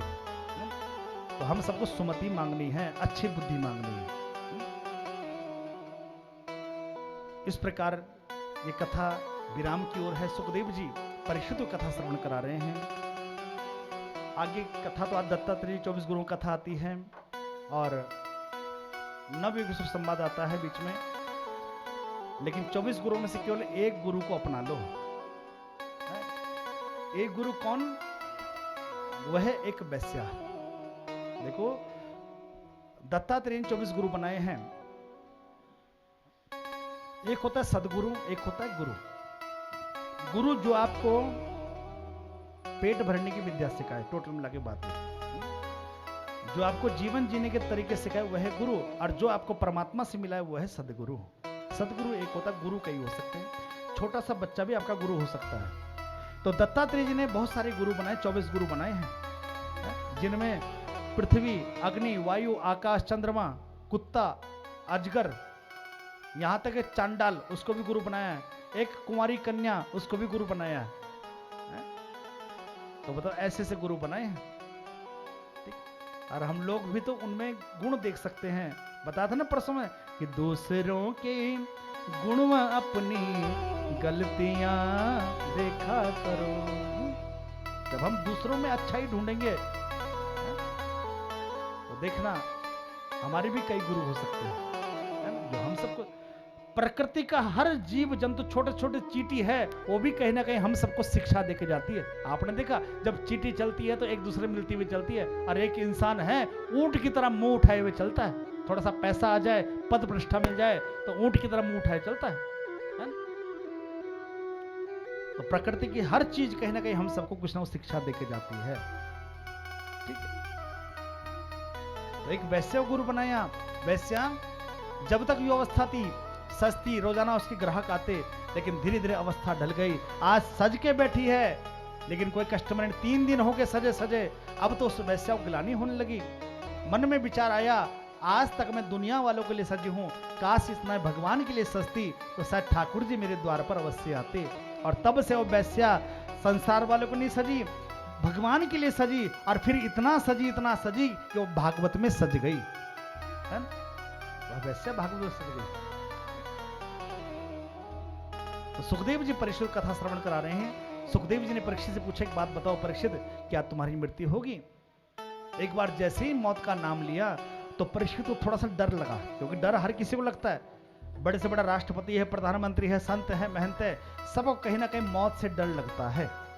लेकिन सुखदेव जी ने 2 ही उपाय बताए हैं, 2 बातें बताई हैं, और वो 2 बातें ही पूरी भागवत का सार है। 2 बातें क्या है? पूरी भागवत का सार है। एक बार बोलो राधे राधे। पीछे वाले ही बोल दो, और थोड़ा जोर से बोलो। एक बार और, थोड़ा लगा के जोर, वंस मोर। और जो ना बोलो ठाकुर जी का चोर। एक बार बोलो राधे राधे। ठीक है, तो 2 बातें बताई हैं, और ये 2 बातें भी हम सब जीवन में उतार ले। कौन सी बातें? 2 बातें। पहली बात, आपने बोलना है मेरे साथ, ठीक है? बोलो एक, ऐसे बोलोगे, थोड़ा जोर से बोलो। हाँ ठीक है, बोलो एक। क्या है एक? बस एक। तो चलो सुनाओ, बोलो एक टिक टिक नहीं सकता और एक मिट नहीं सकता। पता चल गया ये क्या है? एक टिक नहीं सकता और एक मिट नहीं सकता है? शरीर इसे आप टिकाने कितना प्रयास कर लें लेकिन टिक और आत्मा मिट नहीं सकती। बस देखो पूरी भागवत का सार समझ में आ गया। देखो 2 अक्षरों में 2 लाइनों में। तो जब सुखदेव जी ने परीक्षित को ये बात बताई कि परीक्षित मौत का भय छोड़ दे, एक टिक नहीं सकता और एक मिट। परीक्षित को उपदेश देकर सुखदेव जी चलने लगे तो परीक्षित ने सुखदेव जी को बहुत सारी दक्षिणा देना चाहा, है ना? देखो भगवान की कथा का हम क्या मूल्य दे सकते हैं कि हरि की कथा सुनाने वाले तुमको लाखों प्रणाम तुमको। है? देखो भगवान की कथा कोई मूल्य नहीं है, ये अनमोल है। देख लो जब सुखदेव जी परीक्षित कथा सुनाने के लिए बैठे तो देवता अमृत कलश लेके आए। जरा कल्पना करो अमृत कितना महंगा कलश है, कितना महंगा है अमृत। आपके पास जितनी दौलत हो, करोड़ों रुपए हो और वही इकट्ठी करो, देवताओं के पास पहुंचो, भाई साहब ये सारी दौलत आप ले लो लेकिन हमको अमृत पिला दो। क्या देवता पिला देंगे? नहीं पिला सकते। एक काम करो, अपने देहरादून की जितनी दौलत है, देहरादून में लोगों जितनी तो सारी इकट्ठी करो और फिर देवताओं से अमृत पिला दो। नहीं पिला सकते। पूरे वर्ल्ड की दौलत इकट्ठी करो तब भी नहीं पिला सकते। देवता कहेंगे और पिलाने की बात रही दूर, यहां तो हम सूंघाते भी नहीं है। पिलाने की तो बात रही दूर, हम सूंघने को भी नहीं देते भैया। बाय चांस देखो अमृत कितना बहुमूल्य है और उस अमृत को लेके देवता पहुंचे हैं किसके पास? सुखदेव जी के पास कि महाराज ये अमृत आप परीक्षित को पिला देना, लेकिन इसके बदले में एवं विनिमयो जातो सुधा राज्ञा प्रपीयतम। बस ये अमृत आप राजा को पिला देना लेकिन ये भागवत आप हमें। तो बताओ किसकी कीमत ज्यादा है? जो सच्चा व्यापारी होता है ना, वो कभी घाटे का सौदा, देवता बड़े स्वार्थी हैं, वो कभी घाटे का सौदा नहीं करते। तो बताओ उन्हें पता है कि स्वर्ग के अमृत की कोई कीमत नहीं है। स्वर्ग का अमृत लेके देवता यहां प्रकट हो जाएं, अमृत लेके देवता प्रकट हो गए तो सब लोग पीने के लिए दौड़ोगे ना, महाराज हमको पिलाओ हमको पिलाओ हमको पिलाओ। यहाँ तो प्रसाद में भी धक्का मुक्की हो जाती है। जब स्वर्ग का अमृत आएगा तो फिर देखना क्या हाल होगा, सिर फुड़ाई होगी। मान लीजिए कथा हो रही है और देवता आगे अमृत कलश लेकर के, तो सब भागो न पीने के लिए, लेकिन आपसे पहले तो मैं ही भागूंगा। वैसा कथा तो मैं ही सुना रहा था इन सबको, पहले मुझे पिलाओ, इनको बाद में पिलाना। जरा कल्पना करो कितना बहुमूल्य है अमृत वो। स्वर्ग के देवता उस अमृत को देने को तैयार हो गए, वरना आपके पास करोड़ों की दौलत है लेकिन फिर भी आप अमृत सूंघने तक को नहीं मिलेगा। लेकिन उससे महत्वपूर्ण ये भागवत है। इस कथा का क्या मूल्य हम दे सकते हैं? ये तो अनमोल है, भगवान का नाम अनमोल है। अब ये अपनी अपनी समझ के अनुसार मूल्य इंसान मूल्य लगा लेता है ना। जैसे आपको बहुमूल्य मणि मिल जाए और उस मणि को लेकर किसी आप सब्जी वाले के पास जाए, जब उस चमचमाती मणि को देखेगा, और वो मणि क्या है जानते हो? वह है पारस मणि। पारस मणि जो लोहे को सोना बनाती है ना? तो सब्जी वाले के पास जाओ, इसका कितना मूल्य लगा कल्पना कर सकते हो। वो कहेगा बस 2-4-10 किलो टिंडे बिंडे ले जाओ। उसी मणि को लेकर आप किसी जनरल स्टोर पर चले जाएं, वो भी उस मणि को देखेगा, वो कहेगा 10-20-50 बोरी राशन के ले जाओ। उसी मणि को लेकर आप किसी सुनार के पास जाएंगे, सुनार भी उस मणि को देखेगा, पहचान तो जाएगा, वो कहेगा बासा एक काम को 10-20 लाख रुपए ले जाओ। लेकिन उसी मणि को लेकर किसी जौहरी के पास जाओगे, जो हीरे का व्यापारी होगा, वो उस मणि को पहचान लेगा, सबसे पहले उस मणि को दंडोत प्रणाम करेगा और कहेगा बासा मेरे पास जितनी दौलत है वो सारी ले लो, बस इस मणि को मुझे ले लो, यहाँ तो मेरे तन के कपड़े भी ले लो लेकिन ये मणि मुझे। तो ये भागवत भी एक मणि है, जैसे राम कथा एक मणि है ना, कि राम कथा चिंतामणि सुंदर, ये भागवत भी एक मणि है। इस मणि की हम क्या कीमत लगा सकते हैं? ठीक है, परीक्षित देना चाहते इस मणि की कीमत, लेकिन सुखदेव जी ने 1 रुपया भी नहीं मिला। ऐसे हैं परम वैरागी श्री सुखदेव जी महाराज, इसका कोई मूल्य नहीं है। तो सुखदेव जी चल दिए। इधर थोड़ी देर पश्चात तक्षक नाग आया, रास्ते में एक ऋषि मिले। ऋषि ने जैसे तक्षक नाग को देखा, तक्षक ने पूछा ऋषिवर कहाँ जा रहे हो? तो ऋषि ने बताया कि परीक्षित को आज तक्षक नाग डसेगा और मैं सांप के काटे हुए का उपाय जानता हूं। अच्छा, क्या उपाय जानते हो? महाराज मेरे पास ऐसे ऐसे मंत्र हैं जो यदि किसी व्यक्ति को सांप काट ले, चाहे जहरीले से जहरीला नाग काट दे, तो भी वो मंत्र उसको ठीक कर देते हैं। तो तक्षक नाग ने कहा अपना परिचय दे, मैं ही तक्षक नाग हूं। और एक पेड़ वहां पर हरा भरा पेड़ खड़ा था, तो तक्षक नाग ने थोड़ा सा जहर उस पर छोड़ा, थोड़ी देर में पेड़ मुरझा गया। तो दिखाओ महाराज अपने मंत्र का चमत्कार। और ऋषि ने मंत्र मारे, पेड़ थोड़ी देर में हरा भरा हो गया। तक्षक नाग ने कहा ऋषिवर देखो कि आप क्यों विधि के विधान में बाधक बन रहे हो? आपको वहां से क्या मिलेगा? धन दौलत मिलेगी। आप एक काम मुझसे 10 गुना धन ले जाओ, लेकिन मुझे अपना काम करने दो। और ऋषि बेचारे वहीं से लौट गए। इधर तक्षक नाग आया, फूलों में बैठ के आया। किसमें बैठ के आया? फूलों में, छोटा सा रूप बनाकर, कीड़े का रूप बना करके। देखो मौत को विशाल आकार ने, मौत छोटे से है, मौत बहुत छोटी होती है, छोटा रूप बना के आती है। जैसे आप सीढ़ी में चढ़ा था ना, पांव फिसला और धड़ाम से नीचे गिर, वहीं शरीर पूरा हो गया। मौत बहुत छोटे रूप में आती है। तो फूलों में बैठ गया। कुछ ऋषि मुनि उन फूलों को द्वारपालों को सौंपा कि भैया ये परीक्षित को दे देना, ये हमारी ओर से आशीर्वाद है। और जब फूल परीक्षित के पास पहुंचे तो वह तक्षक नाग अपना असली रूप में प्रकट हो गया, विशाल आकार बना दिया और परीक्षित को डस लिया। लेकिन परीक्षित तो थी वहां थी ही नहीं, उनका शरीर वहां था, उनकी आत्मा तो भगवान में लीन हो चुकी थी। इधर जन्मेजय को पता चला, सर्प यज्ञ कराया, हजारों सर्प यज्ञ को पढ़ने लगे। जन्मेजय ऋषियों से कहा, रे ऋषियों ब्राह्मणों, आपको इतने दिन हो गया सर्प यज्ञ करते करते, लेकिन अभी तक मेरे पिता का हत्यारा, मेरा दुश्मन वो कहाँ है? तो ब्राह्मणों ने कहा महाराज वो तो इंद्री कुर्सी से जाके चिपट गया, इंद्र ने उसे शरणागति दी है। अच्छा, मेरे शत्रु को शरणागति दी है, एक काम करो महाराज, उस इंद्र को भी तक्षक नाग सहित इस यज्ञ में हवन को भस्म कर दो, मेरे शत्रु को शरण दी है। इधर ब्राह्मणों जैसे मंत्र बोले, ए इंद्र से तक्षकाय स्वाहा। इधर इंद्र की कुर्सी से तक्षक नाग नीचे गिरने लगा। तभी आस्तिक मुनि आए, उन्होंने अपने तपोबल से उस इंद्र को रुकवाया। अरे जन्मेजय, क्यों विधि के विधान में बाधक बन रहे हो? तुम्हारे पिता तो सदगति को प्राप्त कर चुके हैं और तुम अबोल पशुओं के, अबोल सर्पों की बलि दे रहे हो। तुम्हारे पिता के माध्यम से ये पूरा संसार तर जाएगा। सुखदेव जी ने तुम्हारे पिता को कथा सुनाई है ना, तो तुम्हारे पिता के माध्यम से पूरे संसार का कल्याण हो जाएगा। और तुम्हारे पिता तो वैसे ही भगवान के धाम को पहुंच चुके हैं, तुम ये पाप अपने सिर क्यों ले रहे हो? और तब जाके उस सर्प यज्ञ रुकवाया। यहाँ पर आगे कलयुग का वर्णन है। कलयुग में क्या होगा, अभी आपके देखते कितना अनाचार, भ्रष्टाचार, व्यभिचार फैल गया है, आने वाले समय में कितना फैलेगा उसकी आप कल्पना भी नहीं कर सकते हैं। कलयुग में जो उम्र है वह बताई गई कि 10 साल की लड़की, 10 साल की कन्या नानी बन जाएगी, नानी। अब जरा कल्पना, नानी का मतलब अर्थ क्या है? उसकी बेटे की भी बेटी हो जाएगी, है ना? 10 साल कन्या। लंबाई घटती जाएगी, लंबाई इतनी रह जाएगी जितने चने के झाड़ की लंबाई रह जाती है, चने की पेड़ की लंबाई, है। और पाप तो अपनी चरम सीमा पर होगा। और तब कलयुग में भगवान कल की अवतार लेंगे। मुरादाबाद के संभल नाम के ग्राम में वहां पर भगवान का अवतरण होगा और नीले घोड़े पर बैठ करके भगवान प्रकट होंगे। लेकिन अभी बहुत समय है, अभी तो मात्र जो है 5000 वर्ष से लगभग निकले हैं कलयुग के। 4,32,000 वर्ष उम्र है कलयुग की।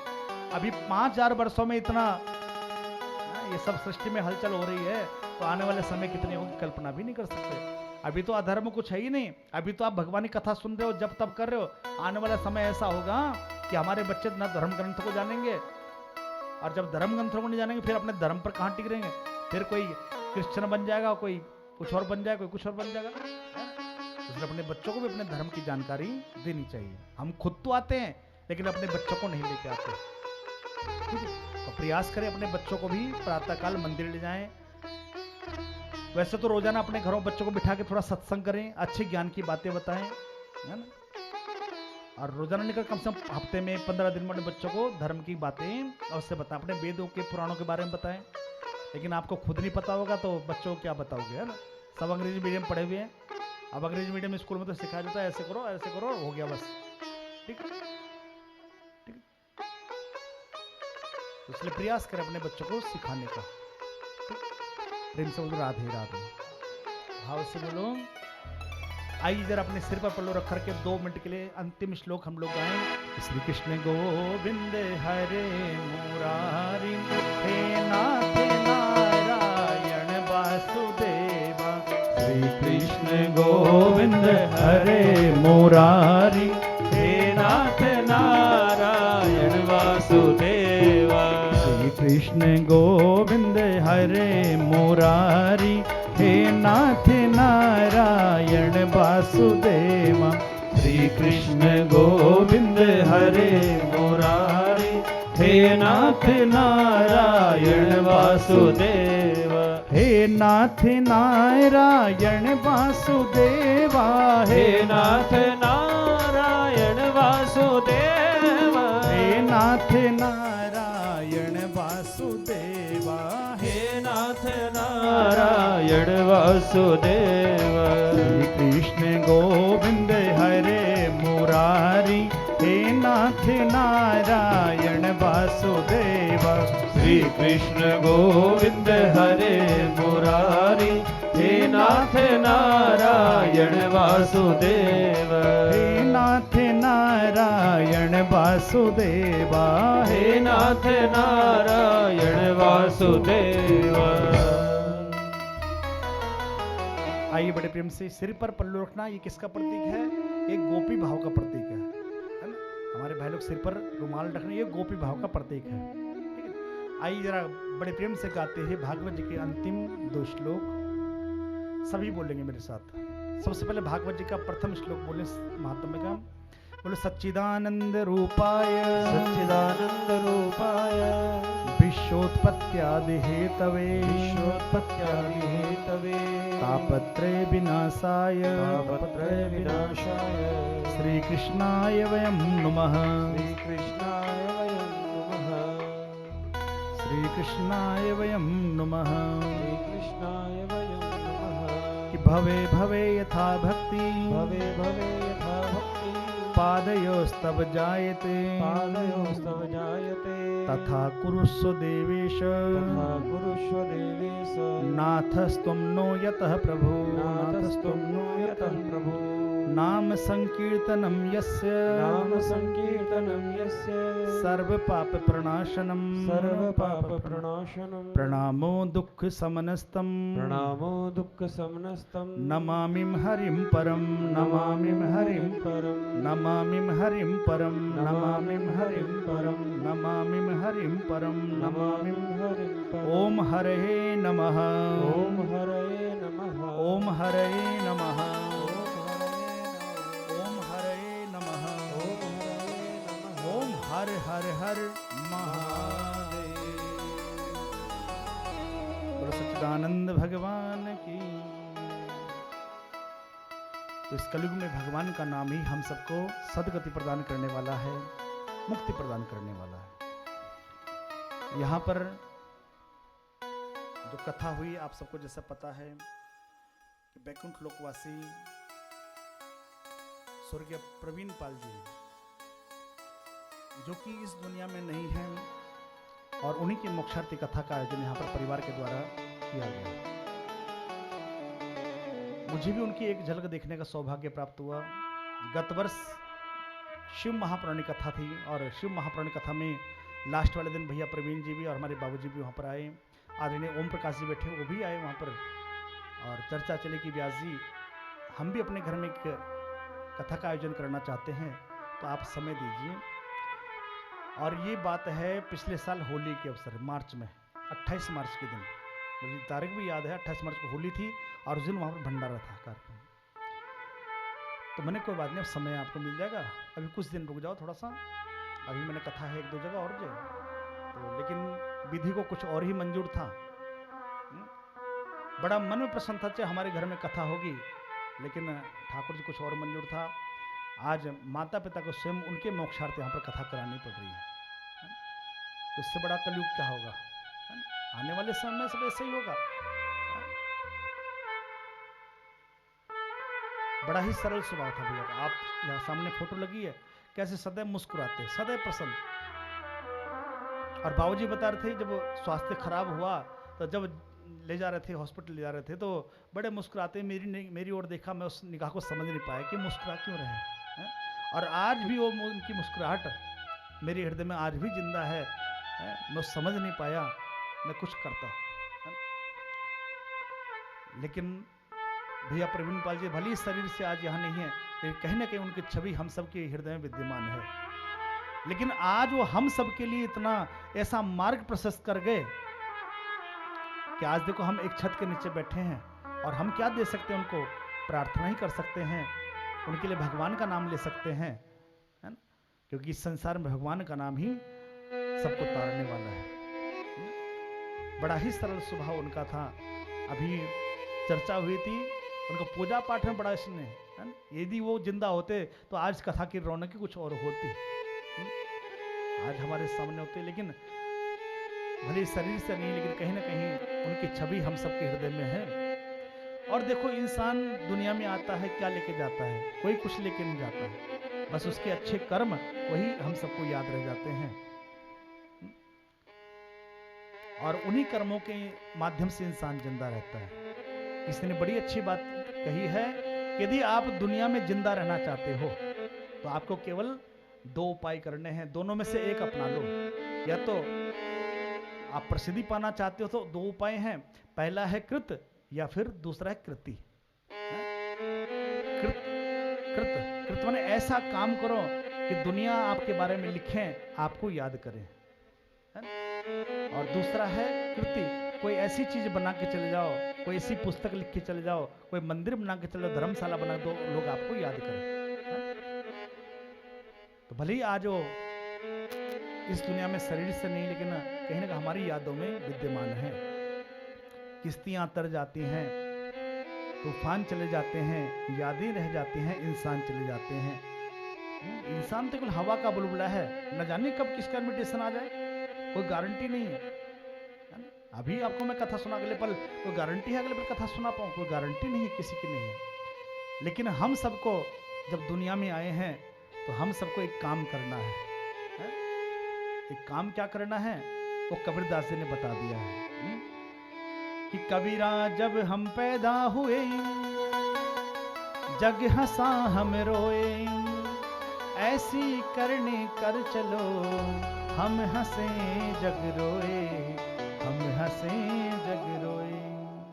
तो आप देखो कि फोटो बिल्कुल ऐसा मुस्कुराता हुआ चेहरा, जैसे आज वो मन में बैठ के बड़े प्रसन्न है कि वह मेरे पितरों ने, मेरे रिश्तेदारों ने, मेरे परिवार ने मिलकर मेरे लिए वो काम किया है जो काम हम जीवन के 70 सालों में न कर पाए।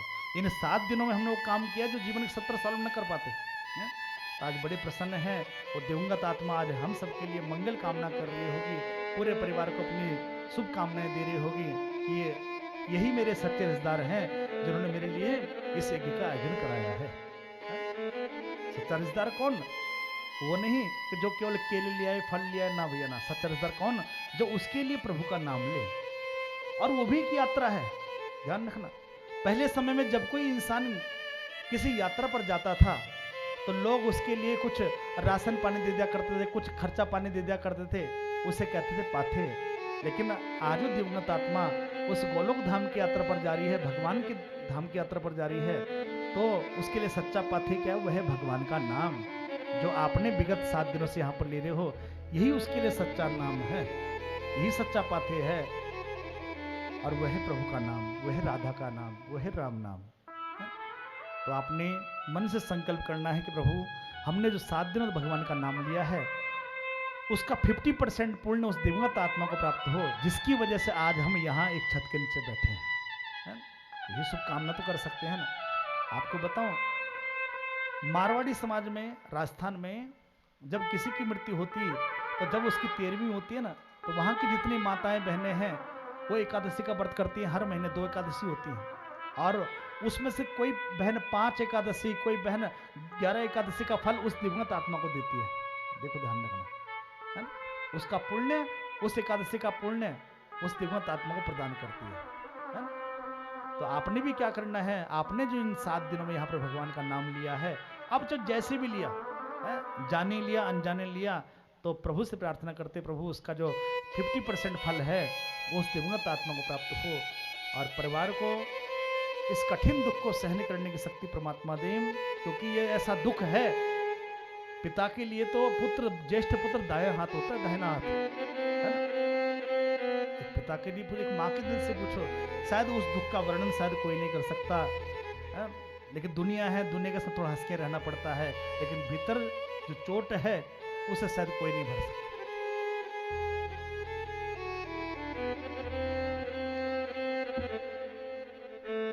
आइए 2 मिनट जरा हरि नाम लेते हैं कि श्री राम जय राम, जय जय राम, श्री राम जय राम, जय जय राम। श्री राम जय राम, जय जय राम। श्री राम जय राम, जय जय राम। श्री राम जय राम, जय जय राम। श्री राम जय राम, जय जय राम। श्री राम जय राम, जय जय राम। श्री राम जय राम, जय जय राम। श्री राम जय राम, जय जय। श्री राम जय राम, जय जय राम। श्री राम जय राम, जय जय राम। श्री राम जय राम, जय जय राम। श्री राम जय राम, जय जय राम। श्री राम जय राम, जय जय राम। श्री राम जय राम, जय जय राम। तो यही सच्ची श्रद्धांजलि उस दिवंगत आत्मा के लिए इस व्यासपीठ की ओर से भी और आप सबकी ओर से भी। ठीक है, तो आइए आज कथा का विराम दिवस, और इस विराम दिवस में कुछ मेहमान भी यहाँ पर पधारे हैं, उनका स्वागत करते हुए। आज भागवत जी का विराम दिवस है और आज सबने भागवत जी को मत्था अवश्य टेकना है ना? क्योंकि भागवत 7 दिन की ही होती है और आज हम भागवत जी को विराम भी करेंगे, उनको विदाई भी देंगे। कल प्रातःकाल जो भी कार्यक्रम रहेगा वो आचार्य जी आपको बताएंगे।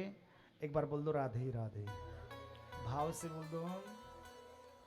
इन 7 दिनों में मुझसे वो मेरी